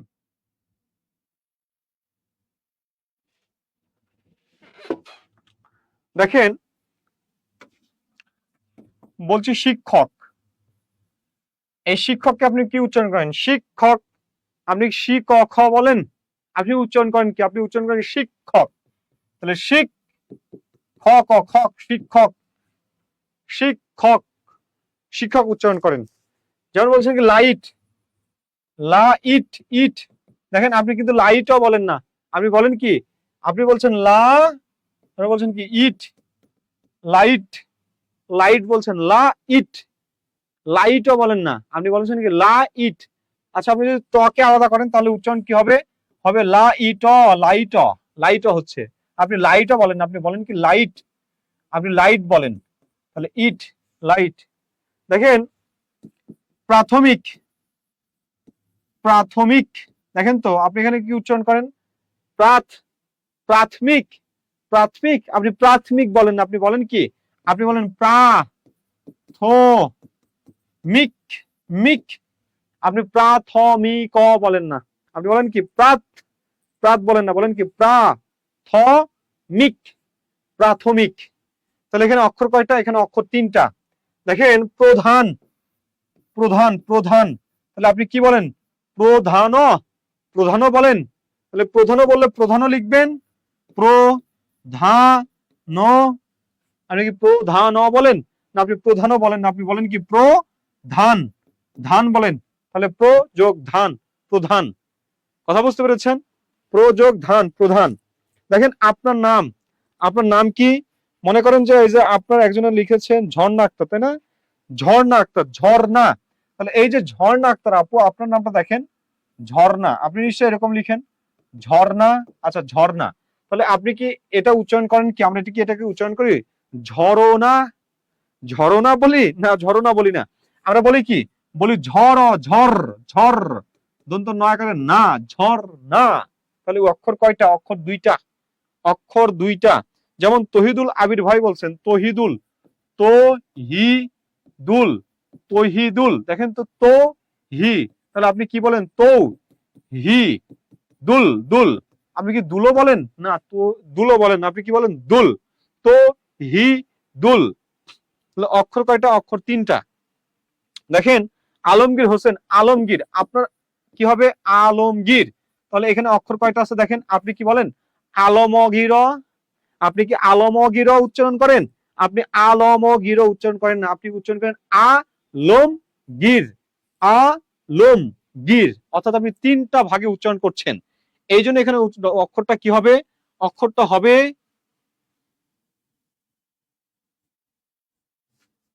উচ্চারণ হবে আলমগীর, আলমগীর। ঠিক আছে, তাহলে উচ্চারণ হবে এরকম আলমগীর। তাহলে আশা করছি এতটুকু আমরা প্রত্যেকে বুঝেছি, আমরা মনে হয় প্রত্যেকে এতটুকু বুঝেছি। আচ্ছা, এবার আসেন, এই যে অক্ষর, এই অক্ষরটা আবার দুই প্রকার। কয় প্রকার? দুই প্রকার। একটা হচ্ছে মুক্তাক্ষর, মুক্তাক্ষর বা স্বরান্ত অক্ষর, স্বরান্ত অক্ষর। আরেকটা হচ্ছে বদ্ধাক্ষর বা ব্যঞ্জনান্ত অক্ষর। স্বরান্ত অক্ষর বা ব্যঞ্জনান্ত অক্ষর, মানে স্বরান্ত অক্ষর বা ব্যঞ্জনান্ত অক্ষর বা মুক্তাক্ষর বা বদ্ধাক্ষর। ঠিক আছে, এখন দেখেন একটা কাজ করবেন এই জায়গায়, আপনি যে জায়গাতে আপনি থেমে যান, যে সকল অক্ষরে যে আপনি ব্রেক করেন, আটকে যান, আমরা গাড়িতে ব্রেক করি না, সাইকেল চালানোর সময় ব্রেক করি না, আটকে যায় না, থেমে যায় না, আটকে যায়, যেখানে মুখ আটকে যায় সেটা হচ্ছে বদ্ধাক্ষর।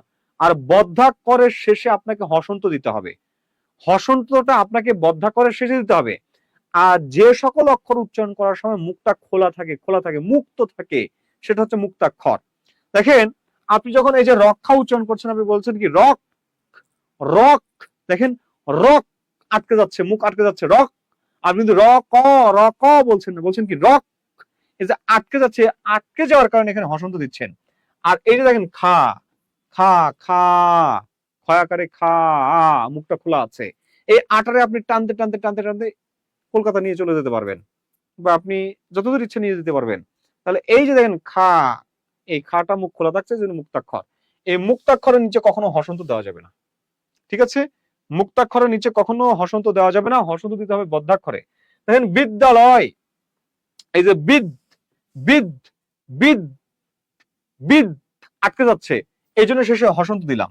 এবার দেখেন দা, দা, দা, অর্থাৎ এটা মুক্ত।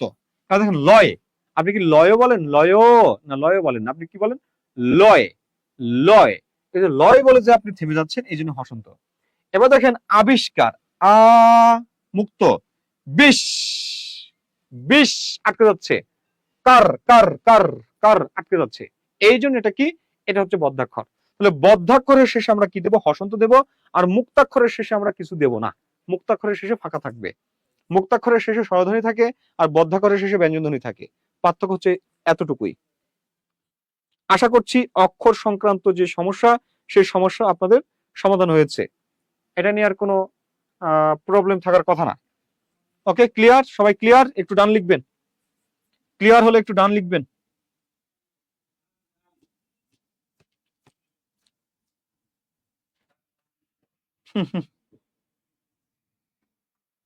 স্যার ডান।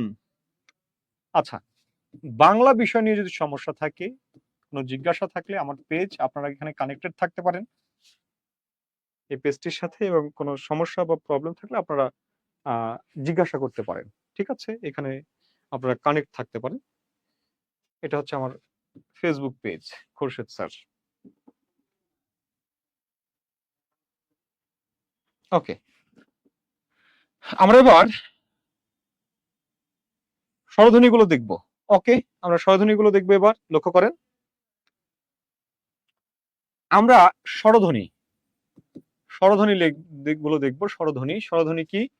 স্বরধ্বনি হচ্ছে, দেখেন স্বরধ্বনি গুলো কি? স্বরধ্বনি হচ্ছে যে সকল ধ্বনি, যে সকল ধ্বনি উচ্চারণে ফুসফুস তাড়িত বাতাস, ফুসফুস তাড়িত বাতাস মুখ বিবরে বাধাপ্রাপ্ত হয় না। যে সকল ধ্বনি উচ্চারণে ফুসফুস তাড়িত বাতাস মুখ বিবরে বাধাপ্রাপ্ত হয় না তাদের স্বর ধ্বনি বলে। ধ্বনি বলে। এরপরে লিখব স্বরধ্বনির লিখিত রূপ বা সাংকেতিক চিহ্নকে স্বর বর্ণ বলে। স্বরবর্ণের সংখ্যা 11টি। স্বরবর্ণের সংখ্যা 11টি। জি স্যার।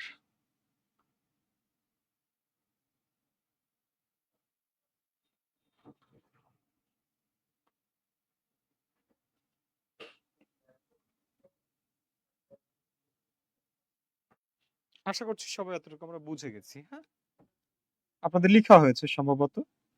আমরা একটু সামনে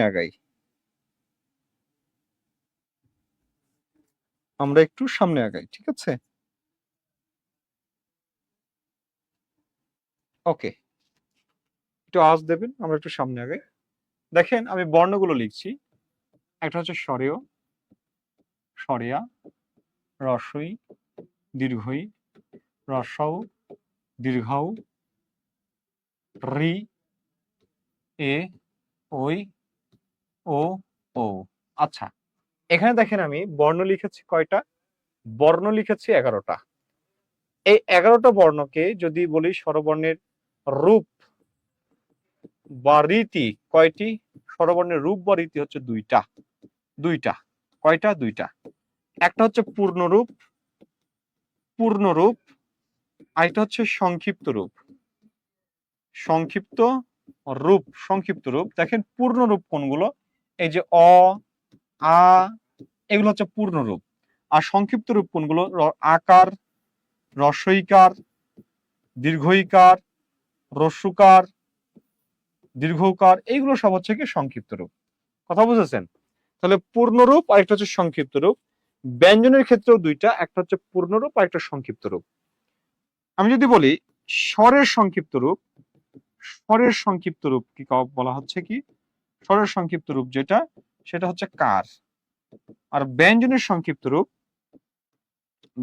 সংক্ষিপ্ত রূপকে বলা হয় ফলা। ফলা হচ্ছে 6টা। ফলা কয়টা? 6টা। এই 6টা ফলা কি কি? ম ফলা, জ ফলা, মজার লবণ, অর্থাৎ ম ফলা, জ ফলা, র ফলা, ল ফলা, ব ফলা, ন ফলা। এই হচ্ছে 6টা ফলা। এই 6টা ফলাকে বলা হচ্ছে কি? ব্যঞ্জনের সংক্ষিপ্ত রূপ। তাহলে স্বরের সংক্ষিপ্ত রূপ হচ্ছে কার, আর ব্যঞ্জনের সংক্ষিপ্ত রূপ হচ্ছে ফলা। এই যে দেখেন কার যে বলেছে সংক্ষিপ্ত রূপ কার, এই কার হচ্ছে 10টা কার আছে। অর্থাৎ 11টা বর্ণের মধ্যে মাত্র 10টার কার আছে, একটা বর্ণের কার নাই। সে বর্ণটা কি বর্ণ? সে বর্ণটা হচ্ছে অবর্ণ, অ। এই অ-এর কোনো কার নাই, কিন্তু এই অ প্রায় প্রত্যেকটা ব্যঞ্জনের সাথে যুক্ত থাকে। প্রত্যেকটা ব্যঞ্জনের সাথে তার একটা অস্তিত্ব থাকে। যেমন ক, খ, গ, প্রত্যেকটা ব্যঞ্জনের শেষে একটা করে অ থাকে। এই জন্য এটাকে যেহেতু দেখা যায় না, এই জন্য এটাকে বলা হয় নীল বর্ণ বা নি নীলিন বর্ণ। নীলিন বর্ণ।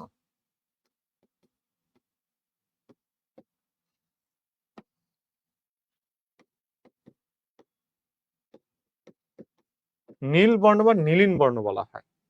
তাহলে এই অটাকে বলা হয় কি? লীন বর্ণ বা নীলিন বর্ণ। এই অটাকে বলা হচ্ছে নীল বর্ণ বা নীলিন বর্ণ। তাহলে বর্ণমালায় কয়টা বর্ণের সংক্ষিপ্ত রূপ নাই? একটা বর্ণের। সেই বর্ণটা কি? সেই বর্ণটা হচ্ছে অবর্ণ। অবর্ণের কোনো সংক্ষিপ্ত রূপ নাই।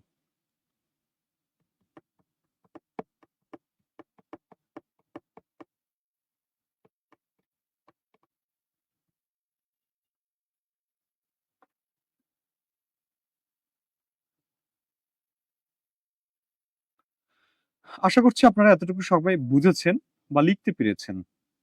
ঠিক আছে? আচ্ছা, ওকে। এবার আসেন পরের যে ব্যাপারটা, আমরা বর্ণ লিখেছিলাম কি?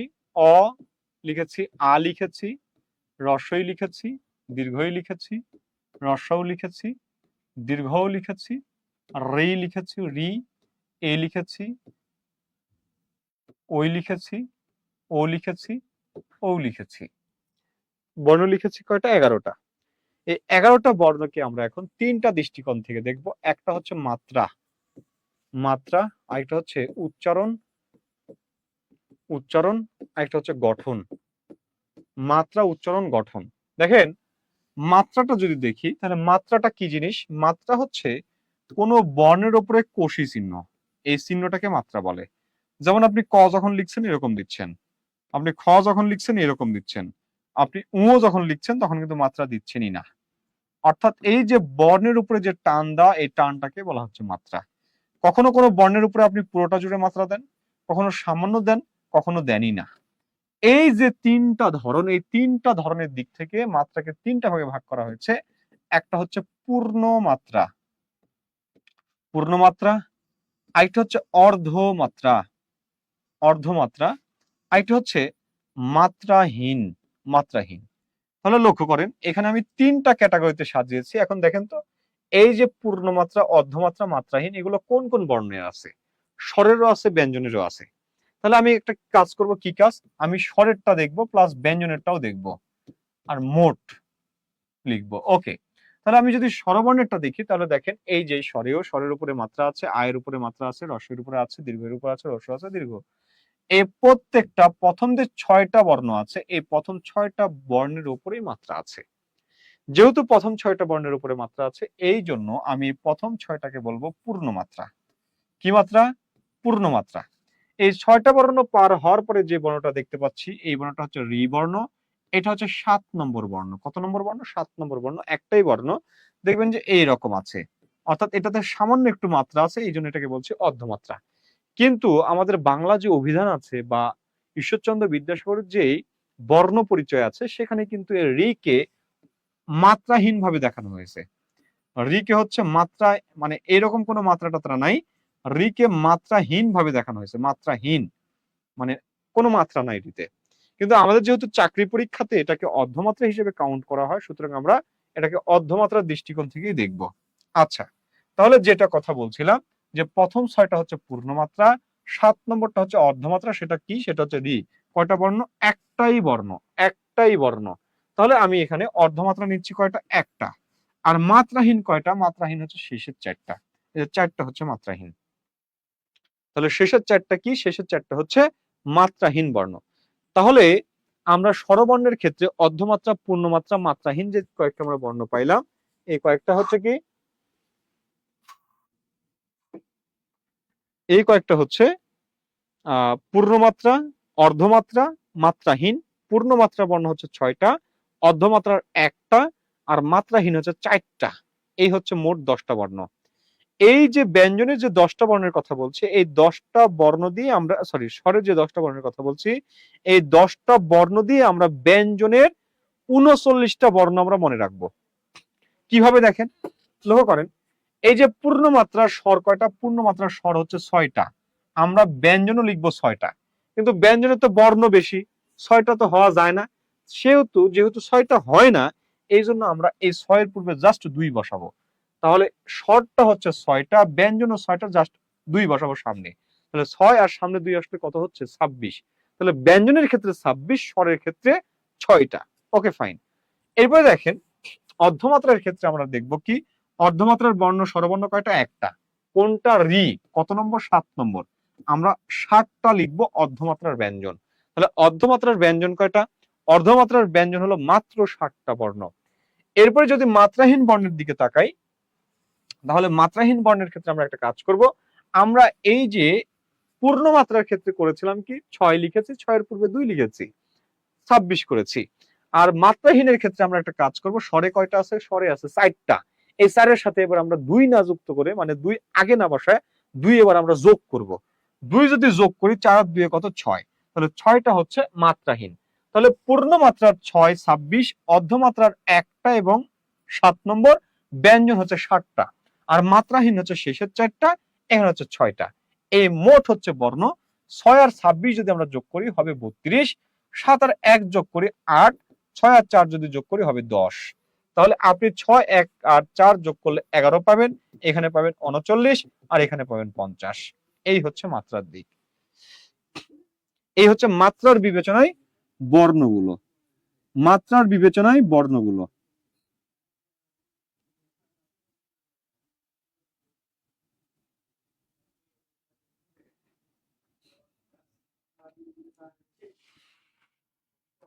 কথা কি বুঝেছেন?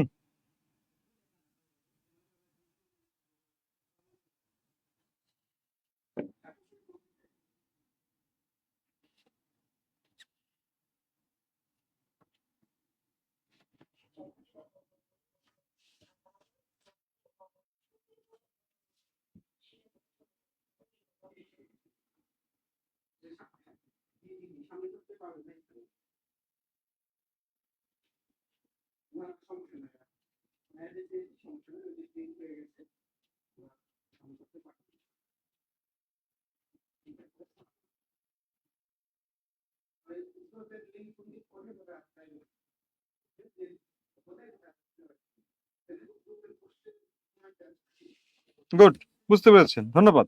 আচ্ছা, এবার আসেন, এবার আমরা যেটা দেখবো সেটা হচ্ছে উচ্চারণের দিক থেকে। কার দিক থেকে? উচ্চারণের দিক থেকে। এবার আমরা দেখব উচ্চারণের দিক থেকে। লক্ষ্য করেন, উচ্চারণের দিক থেকে যদি আমরা দেখি, আমাদের বর্ণ কি? বর্ণ হচ্ছে অ, আ, রস্বই, দীর্ঘই, রস্বউ, দীর্ঘউ, রি, এ, ওই, ও, ও। এই হচ্ছে বর্ণ আমাদের, তাই না? এই উচ্চারণটা ক্ষেত্রে হয় এরকম, কোথাও হয় কম সময় উচ্চারণ করতে হয়, কোথাও বেশি সময় উচ্চারণ করতে হয়। বেশি সময়, যেখানে কম সময় উচ্চারিত হয় সেটাকে বলা হয় হ্রস্ব স্বর। কি স্বর? হ্রস্ব স্বর। আর যেখানে বেশি সময় উচ্চারণ করা হয় সেটাকে বলা হয় দীর্ঘ স্বর। বেশি স্বর মানে দীর্ঘ স্বর, কম স্বর মানে হ্রস্ব স্বর। সরি, হ্যাঁ, কম সময় মানে হ্রস্ব স্বর, আর বেশি সময় উচ্চারিত হলে সেটাকে বলা হয় দীর্ঘ স্বর। এখন একটা ব্যাপার একটু লক্ষ্য করেন এই জায়গায়, একটা ব্যাপার একটু লক্ষ্য করেন, সেটা কি? সেটা বলছি, এই যে কম সময় উচ্চারণ হচ্ছে হ্রস্ব স্বর, বেশি সময় উচ্চারণ হচ্ছে দীর্ঘ স্বর। এখানে একটু দেখেন, একটু পার্থক্য দেখেন, বা এখানে যদি আপনি এই 4টা বর্ণ যদি দেখেন, এটাকে আপনি বলছেন কি? এটাকে বলছেন ই, এটাকে বলছেন ই। ই, ই, এ, ইটা কম সময় উচ্চারণ হয়, এই জন্য এটাকে বলছেন আপনি, এটাকে আপনি বলছেন হ্রস্ব ই, আর এটাকে বলছেন দীর্ঘ ই। এটাকে বলছেন উ, এটাকেও বলছেন উ। এটা কম সময় হচ্ছে এই জন্য এটাকে বলছেন হ্রস্ব উ, এটা বেশি সময় হচ্ছে এই জন্য এটাকে বলছেন দীর্ঘ উ। অর্থাৎ কম সময় মানে হ্রস্ব, বেশি সময় মানে দীর্ঘ। এটার নাম কিন্তু ই, ওটার নাম হচ্ছে ই, ওটার নাম উ, ওটার নাম হচ্ছে উ, এটার নাম হচ্ছে অ, এটার নাম হচ্ছে আ। তাহলে একটা ব্যাপার আপনাকে আমি বোঝাতে চাচ্ছি, একটা বিষয় আপনাকে আমি দেখাতে চাচ্ছি। সেই ব্যাপারটা হচ্ছে কি? সেই ব্যাপারটা হচ্ছে কি, দেখেন, আহ মনির পটারি, আমি এটা বুঝালাম আপনাদেরকে, এটা আমি কয়েকবার রিপিট করে বুঝালাম। হ্যাঁ, একটু কষ্ট করে একবার একটু টেনে দেখবেন। হ্যাঁ, একটু টেনে দেখবেন পরে, ঠিক আছে? ক্লাসগুলো তো ভিডিও থাকে, রিপিট করলে সময় নষ্ট হয়। হ্যাঁ, একটু টেনে দেখবেন। হ্যাঁ, আশা করছি এটা আপনাকে আটকাবে না। আমি দেখেছি প্রথম 6টা হচ্ছে পূর্ণমাত্রা, 7 নম্বর রিটাকে বলেছে অর্ধমাত্রা, আর শেষের 4টাকে বলছে মাত্রাহীন, কারণ ওদের মাত্রা নাই। দেখেন, একটারও মাত্রা নাই। আর ব্যঞ্জন গুলোকে এদের সাথে মিলাই দিয়েছি। এই যে পূর্ণমাত্রা 6টা, এখানেও লিখেছে 6, আগে 2 বসাইছি, তাহলে 6 26, 26টা ব্যঞ্জন পূর্ণমাত্রার। একইভাবে অর্ধমাত্রার একটা রি, আর এই রিটা হচ্ছে 7 নম্বর, এখানে 7 বসাইছি, যে 7টা হচ্ছে ব্যঞ্জন অর্ধমাত্রার। ঠিক আছে? আর মাত্রাহীন বর্ণ হচ্ছে শেষের 4টা, এই 4-এর সাথে 2 যোগ করে 6 বসাইছি, 6টা হচ্ছে মাত্রাহীন ব্যঞ্জন। এই কথাগুলোই বলেছি, তারপরে যোগ বিয়োগ করে দিয়েছি আর কি। যাই হোক, এখানে আসেন। তাহলে এই জায়গাতে যে বিষয়টা হচ্ছে, আপনি এই জায়গাতে উচ্চারণ করবেন, উচ্চারণ করে দেখবেন যে কোনটাতে কম সময় হচ্ছে, কোনটাতে বেশি সময় হচ্ছে। যেটাতে কম সময় সেটা হচ্ছে হ্রস্ব স্বর, যেটা বেশি সময় সেটা দীর্ঘ স্বর। তাহলে একটু উচ্চারণ করে দেখেন, পার্থক্যটা দেখেন। আপনি এটাকে উচ্চারণ করছেন কি? অ, এটাকে উচ্চারণ করছেন আ, অ, আ, অ, আ। এটাতে কম সময়, এটাতে বেশি সময়। দেখেন, এটাকে বলছেন কি হ্রস্ব ই, মানে এটা বলে দিচ্ছেন যে তুই হ্রস্ব ই আর তুই দীর্ঘ ই। তাহলে এটা হচ্ছে হ্রস্ব ই, ই, আর এটা হচ্ছে দীর্ঘ ই, এটা হচ্ছে হ্রস্ব উ, এটা হচ্ছে দীর্ঘ উ, এটা কি, এটা হচ্ছে রি, রি, রি, এটার উচ্চারণ রস্বইকারে রি, রস্বইকারে রি। দেখেন এই যে রস্বইটা হচ্ছে কি, রস্বইটা হচ্ছে হ্রস্ব স্বর। অন্যদিকে দেখেন এই যে এ ওই ও ও, এগুলোর উচ্চারণ হচ্ছে এ ওই ও ও, এই সবগুলো দীর্ঘ। তাহলে হ্রস্ব স্বর কোনগুলো? হ্রস্ব স্বর হচ্ছে এই যে অ, ই, উ, রি, অর্থাৎ বেজোড় দেখেন 1 2 3 3 4 5 6 7, অর্থাৎ এই যে দেখেন, এই যে দেখেন বেজোড় যে প্রথম 4টা বর্ণ আছে 1 3 5 7, এই 4টা বর্ণই হচ্ছে হ্রস্ব স্বর, এই 4টা বর্ণই হচ্ছে হ্রস্ব স্বর, আর বাকিগুলো হচ্ছে দীর্ঘ স্বর। তাহলে এই যে 4টা, এই 4টাকে আমি বলবো হ্রস্ব স্বর। কি কি? অ, ই, উ, আরেকটা হচ্ছে রি, আর বাকি যেগুলো আছে এই বাকিগুলো হচ্ছে দীর্ঘ স্বর। এতটুকু কি বুঝেছেন? এতটুকু কি বুঝেছেন?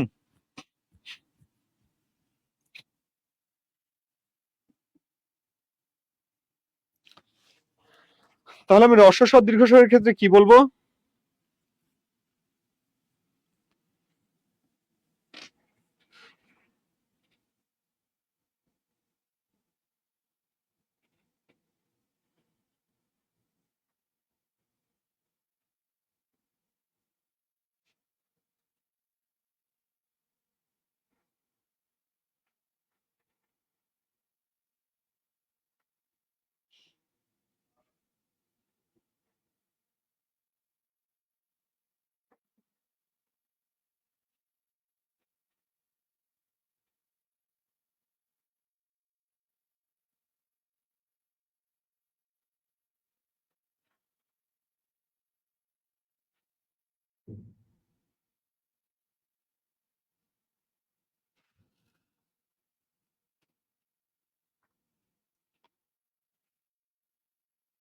আচ্ছা, আমরা মনে হয় সবাই বুঝেছি, হ্যাঁ?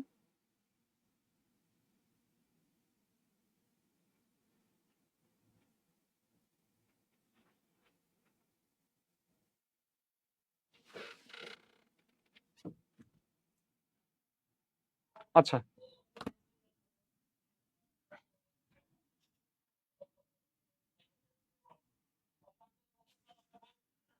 আচ্ছা, ওকে। এবার আমরা 3 নম্বরটা দেখবো হচ্ছে গঠনগত দিক থেকে। গঠনগত দিক থেকে দেখেন, গঠনগত দিক থেকে 2 ভাগে ভাগ করা হয়েছে। একটা হচ্ছে মৌলিক, আরেকটা হচ্ছে যৌগিক। যৌগিক, মৌলিক, আরেকটা হচ্ছে যৌগিক। মৌলিক স্বরবর্ণ, স্বরবর্ণ, আরেকটা হচ্ছে যৌগিক স্বরবর্ণ, যৌগিক স্বরবর্ণ। দেখেন মৌলিক আর যৌগিক, এই জায়গাটা একটু দেখবেন।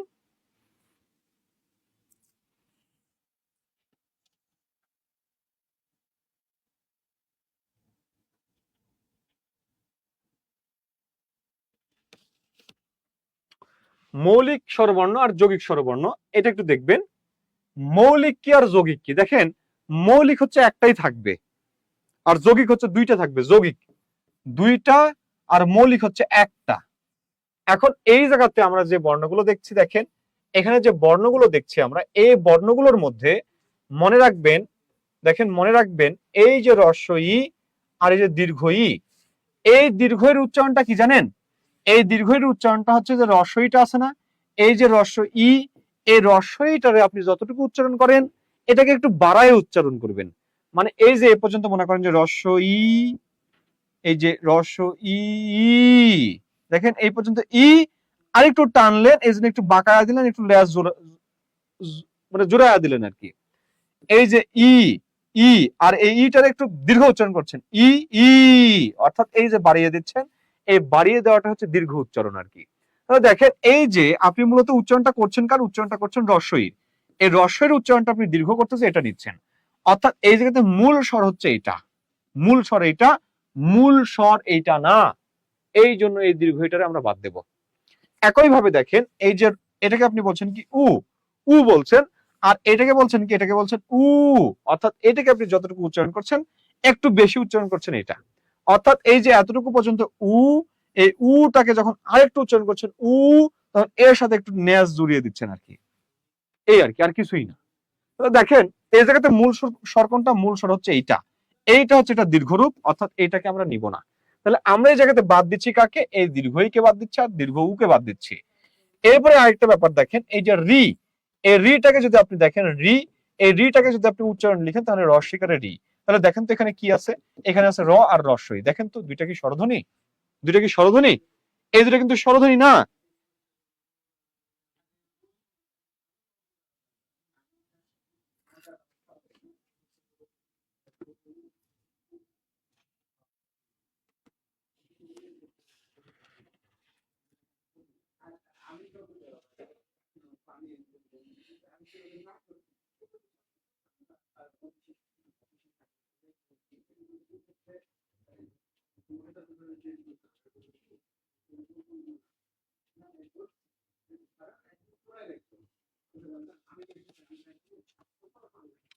তাহলে আপনাকে আমি যেটা বললাম, উচ্চারণের দিক থেকে ব্যঞ্জনধ্বনি কি পড়তে হবে? হ্যাঁ হ্যাঁ পড়তে হবে।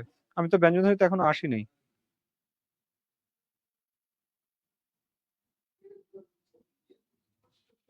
আচ্ছা, তাহলে দেখেন যে বিষয়টা আমি বললাম এই জায়গায়, বলছি এই যে র, এই যে রি, এই রিটা কি রস্বইকারে রি, অর্থাৎ এই জায়গাতে একটা ব্যঞ্জন আছে আর একটা স্বর আছে, সুতরাং এটাও বাদ দিব। তাহলে আমি এখানে খুঁজতেছি কি? আমি এখানে খুঁজতেছি স্বরধ্বনি, অর্থাৎ মৌলিক স্বরধ্বনি। এখন এই মৌলিক স্বরধ্বনি গুলোর মধ্যে দেখেন, মৌলিক স্বরধ্বনি গুলো দেখেন। আচ্ছা এক মিনিট একটু, হ্যাঁ।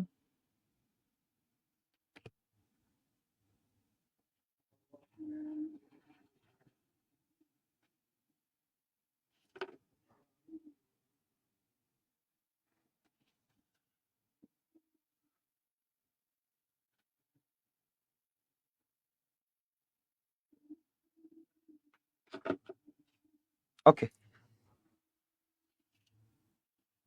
যেটা বলছিলাম দেখেন, তাহলে এই জায়গাতে আমরা বাদ দিচ্ছি এটাকে, বাদ দিচ্ছি এইটাকে, বাদ দিচ্ছি এটাকে। তাহলে এখানে আমাদের বর্ণ থাকছে কি কি? বর্ণ থাকছে আমাদের স্বরেয়, বর্ণ থাকছে স্বরেয়া, বর্ণ থাকছে রস্বই, বর্ণ থাকছে রস্বউ, বর্ণ থাকছে এ, এ বর্ণ থাকছে, বর্ণ থাকছে ওই, বর্ণ থাকছে ও, একটা বর্ণ থাকছে কি ও। এই যে দেখেন যে বর্ণগুলো আমি লিখেছি, এই বর্ণ কমে গেল দেখেন, একটা দুইটা তিনটা চারটা পাঁচটা ছয়টা সাতটা আটটা বর্ণ রইল। এই আটটা বর্ণের মধ্যে এখন আমি দেখব কোনটা মৌলিক কোনটা যৌগিক। দেখেন এখানে যেটা আছে, দেখেন লক্ষ্য করেন, এখানে যেটা আছে যেমন অ, অটা মৌলিক। দেখেন আ, আটা মৌলিক। দেখেন রস্বই, রস্বইটা মৌলিক। দেখেন রস্বউ, রস্বউটা মৌলিক। দেখেন এ মৌলিক। কিন্তু যখনই আপনি ওইতে যাবেন, এই ওইতে যখন যাবেন দেখবেন অরস্বই ওই, তাহলে ওইটা মৌলিক না, ওটা ওটা মৌলিক। যখন আপনি ঔতে যাবেন, ঔতে কি পাবেন? অযোগ রস্বউ ও, এই ও হচ্ছে মৌলিক না। তাহলে মৌলিক আমি পাইলাম কয়টা আর যৌগিক পাইলাম কয়টা? দেখেন যৌগিক আর এটা দেখেন মৌলিক। এই যে যৌগিক, যৌগিক হচ্ছে 6টা, সরি মৌলিক হচ্ছে 6টা, যৌগিক হচ্ছে 2টা। তাহলে এই হচ্ছে আমার মৌলিক স্বরবর্ণ, এই হচ্ছে আমার যৌগিক স্বরবর্ণ। মৌলিক স্বরবর্ণ আর একটা হচ্ছে যৌগিক স্বরবর্ণ।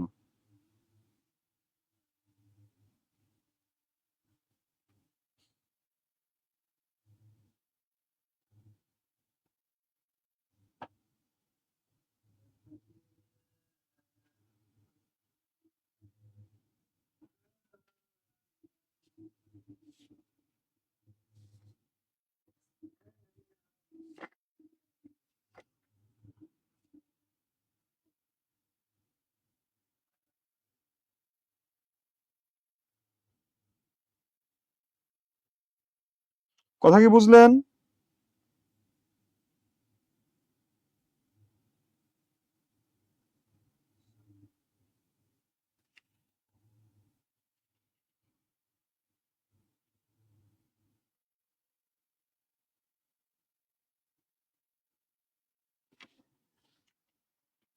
কথা কি বুঝলেন? একটু আওয়াজ দেবেন।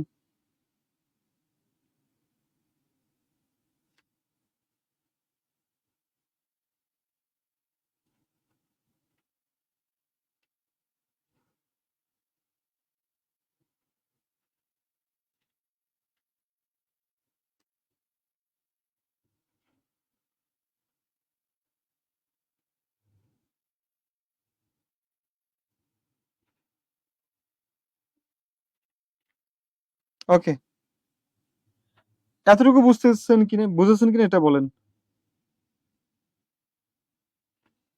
এর হিসাবটা পরে দেখছি, আগে এতটুকু বুঝলেন কিনা এটা বলেন।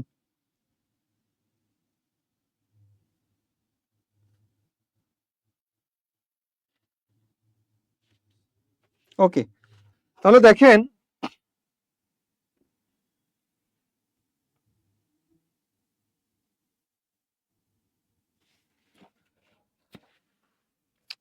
দেখেন যে ব্যাপারটা বলছি একটু লক্ষ্য করেন। এই যে এগুলো সব কোথায় ছিল, এগুলো সব বর্ণমালায় ছিল, বর্ণ, এগুলো হচ্ছে সব বর্ণ, এগুলো সব বর্ণ, সব কিন্তু বর্ণ। আপনাকে প্রশ্ন করবে যে বাংলা বর্ণমালায় মৌলিক স্বর কয়টা বা মৌলিক স্বরবর্ণ কয়টা। মৌলিক স্বরবর্ণ 6টা, যৌগিক স্বরবর্ণ 2টা। ঠিক আছে, এই বিষয়টা আপনাকে ক্লিয়ার করছি আমি, যে এগুলো হচ্ছে বর্ণমালা, এগুলো কোথায়, বর্ণমালায়। এবার দেখেন, যদি আপনাকে প্রশ্ন করে এটা যে মৌলিক স্বরধ্বনি কয়টি, তাহলে মৌলিক স্বরধ্বনির কথা যদি বলে তাহলে হবে 60টি। 60টি কয়টা, দেখেন ওই যে 6টা, ওই 6টার এর সাথে যুক্ত হবে এই টা হচ্ছে ধ্বনি, এই টা কিন্তু বর্ণ না। যদি বর্ণ হইতো তাহলে বর্ণমালায় আর স্থান থাকতো। দেখেন আমি যে বর্ণগুলো লিখেছি, এই যে আমি যে বর্ণগুলো লিখেছি, দেখেন এই বর্ণগুলো লিখেছি, দেখেন তো কোথাও একই লিখেছি, কোথাও লিখেছি, কোথাও লিখি নাই। যেহেতু লিখি নাই সুতরাং এটা বর্ণ না, এটা কি, এটা শুধু ধ্বনি, শুধু ধ্বনি, এটা বর্ণ, এটা শুধু ধ্বনি। আচ্ছা, তাহলে দেখেন এই যে এখানে যে বিষয়গুলো আমি বলছি, যে মৌলিক স্বরধ্বনি, মৌলিক স্বরধ্বনি হচ্ছে 60টা। 60টার মধ্যে হচ্ছে 6টা হচ্ছে বর্ণমালায় আছে, আর এটা বর্ণমালার বাহিরে। এটাকে বলছি শুধু ধ্বনি, বলছি এটা, এটা শুধু ধ্বনি, এটা শুধু ধ্বনি। আর এই 6টা কি, ধ্বনিও হয় আবার বর্ণ, ধ্বনিও হয় আবার বর্ণ, অর্থাৎ এদের উচ্চারণও করা যায়, আমাদেরকে লিখাও যায়, অর্থাৎ লিখিত রূপ আছে। কথা বুঝতে পেরেছেন, এটা লিখিত রূপ আছে। আচ্ছা, তাহলে দেখেন যদি বলা হয় মৌলিক স্বরধ্বনি কয়টা, 60টা। যদি আপনাকে বলা হয় মৌলিক স্বর বর্ণ কয়টা, মৌলিক স্বর বর্ণ, তাহলে উত্তর হবে 6টা। যদি আপনাকে বলা হয় বর্ণমালায়, বর্ণমালায় মৌলিক স্বর ধ্বনি কতটি, ধ্বনি কতটি, উত্তর হবে 6টা। দেখেন বর্ণমালায় কথা বলেছে, বর্ণমালায়, অর্থাৎ এই যে মৌলিক স্বর কোথায় আছে, বর্ণমালায়। বর্ণমালায় মানেই লিখিত রূপ, আর লিখিত রূপ মানেই 6টা। আর যদি বলা হয় শুধু মৌলিক স্বরধ্বনি কয়টা, তাহলে সেটা হবে 60টা। আর বর্ণমালায় বা বর্ণ কথাটা থাকলে উত্তর হবে কয়টা, উত্তর হবে মাত্র মাত্র 6টা। বর্ণমালায় বললেই 6টা, আর যদি শুধু যদি বলা হয় ধ্বনি কয়টা, তাহলে হবে 60টা।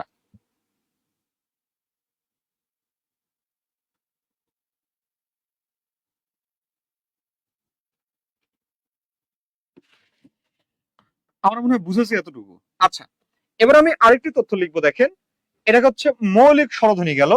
এবার যদি আপনাকে বলা হয় মৌলিক সরি যৌগিক, যৌগিক স্বর ধ্বনি কতটি, ধ্বনি, তাহলে উত্তর করবেন কয়টা, 25টা।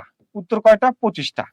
আর যদি আপনাকে বলা হয় বর্ণমালায় যৌগিক স্বর ধ্বনি কতটি, বর্ণমালায়, তাহলে উত্তর হবে 2টা। কোন 2টা, ওই আর ও, এই 2টা কিন্তু, ঠিক আছে। আর যদি আপনাকে বলা হয় যে যৌগিক স্বর বর্ণ কয়টা, যৌগিক স্বর বর্ণ কয়টা, স্বর বর্ণ, তাহলে উত্তর হবে 2টা। দেখেন স্বরবর্ণ আর বর্ণমালা একই কথা। আর যদি বলা হয় শুধু যৌগিক স্বরধ্বনি কয়টা, তাহলে উত্তর হবে 25টা। শুধু যদি বলা হয় তাহলে উত্তর হবে 25টা।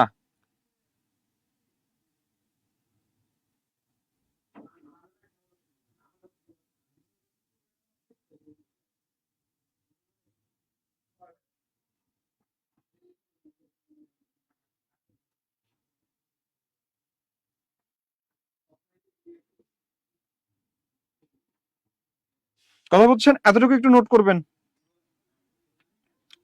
এতটুকু একটু নোট করবেন, আমি যেটা বলছি এতটুকু একটু নোট করবেন।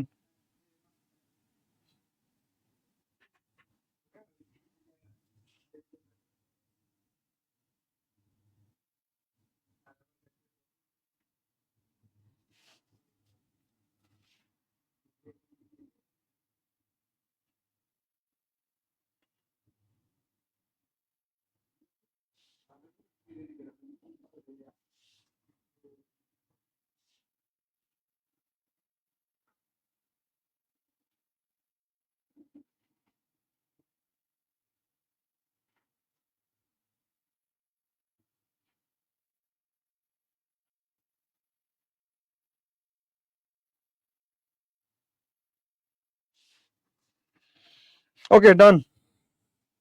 আবার আসেন পরেরটা।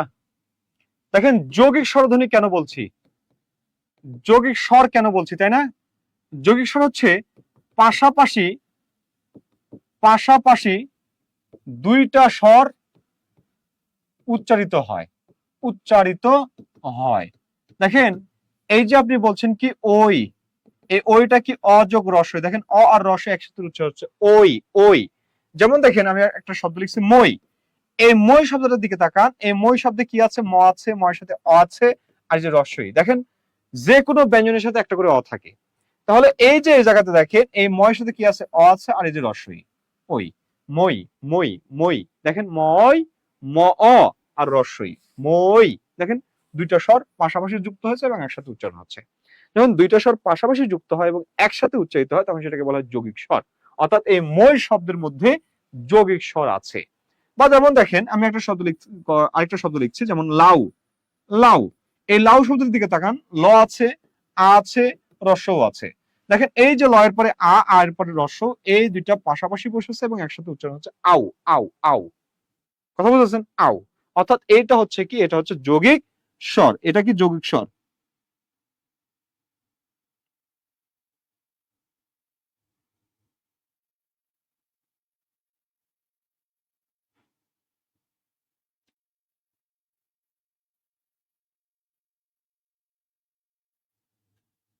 কথা বুঝেছেন? কথা বুঝেছেন? এই দুটো একসাথে উচ্চারণ হচ্ছে বলে এটা যৌগিক স্বর। এখন মজার ব্যাপার হলো, দেখেন এই যে আ, এই বর্ণটা যতক্ষণ উচ্চারিত হয় এই রস্য বর্ণটা ততক্ষণ উচ্চারণ হয় না। এই অ বর্ণটা যতক্ষণ উচ্চারণ হয় এই রস্বই বর্ণটা ততক্ষণ উচ্চারণ হয় না। কারণ আপনি কিন্তু রস্বইকে উচ্চারণ করেন কি ই, ই উচ্চারণ করেন। আপনি কি বলেন মই, আপনি কি বলেন মই, আপনি কি বলেন লাউ, আপনি লাউ বলেন, আপনি লাউ বলেন না, আপনি বলেন কি লাউ, লাউ বলেন। অর্থাৎ এই রস্য ধ্বনিটাকে আপনি কম সময় উচ্চারণ করেন। এই যে কম সময় উচ্চারণ করা, এই যে আটাকে বেশি সময় উচ্চারণ করা, রস্যটাকে যে কম সময় উচ্চারণ করা, এই কম সময় উচ্চারণ করার জন্য এইটাকে বলা হচ্ছে অর্ধস্বর, আর এটাকে বলা হচ্ছে পূর্ণস্বর। অর্থাৎ এটা যতটুকু উচ্চারণ করেন এটা ততটুকু উচ্চারণ করেন না। এই জন্য এটা হচ্ছে অর্ধস্বর, এটা হচ্ছে পূর্ণস্বর, আর এটা হচ্ছে অর্ধস্বর। এই অর্ধস্বরের সংখ্যা হচ্ছে 4টা। একটু লিখবেন অর্ধস্বর, অর্ধস্বর, অর্ধস্বর কয়টা? অর্ধস্বর হচ্ছে 4টা। 4টা কি কি? একটা হচ্ছে রস্বই, রস্বউ, এ, ও, এই 4টা হচ্ছে অর্ধস্বর। একটু নোট করেন, এই 4টা হচ্ছে অর্ধস্বর।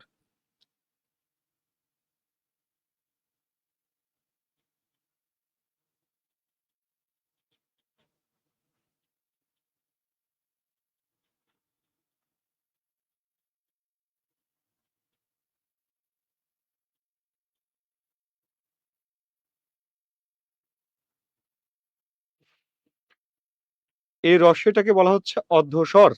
মই শব্দের রস্বইটাকে বলা হচ্ছে অর্ধস্বর, লাউ শব্দের রস্যটাকে বলা হচ্ছে অর্ধস্বর।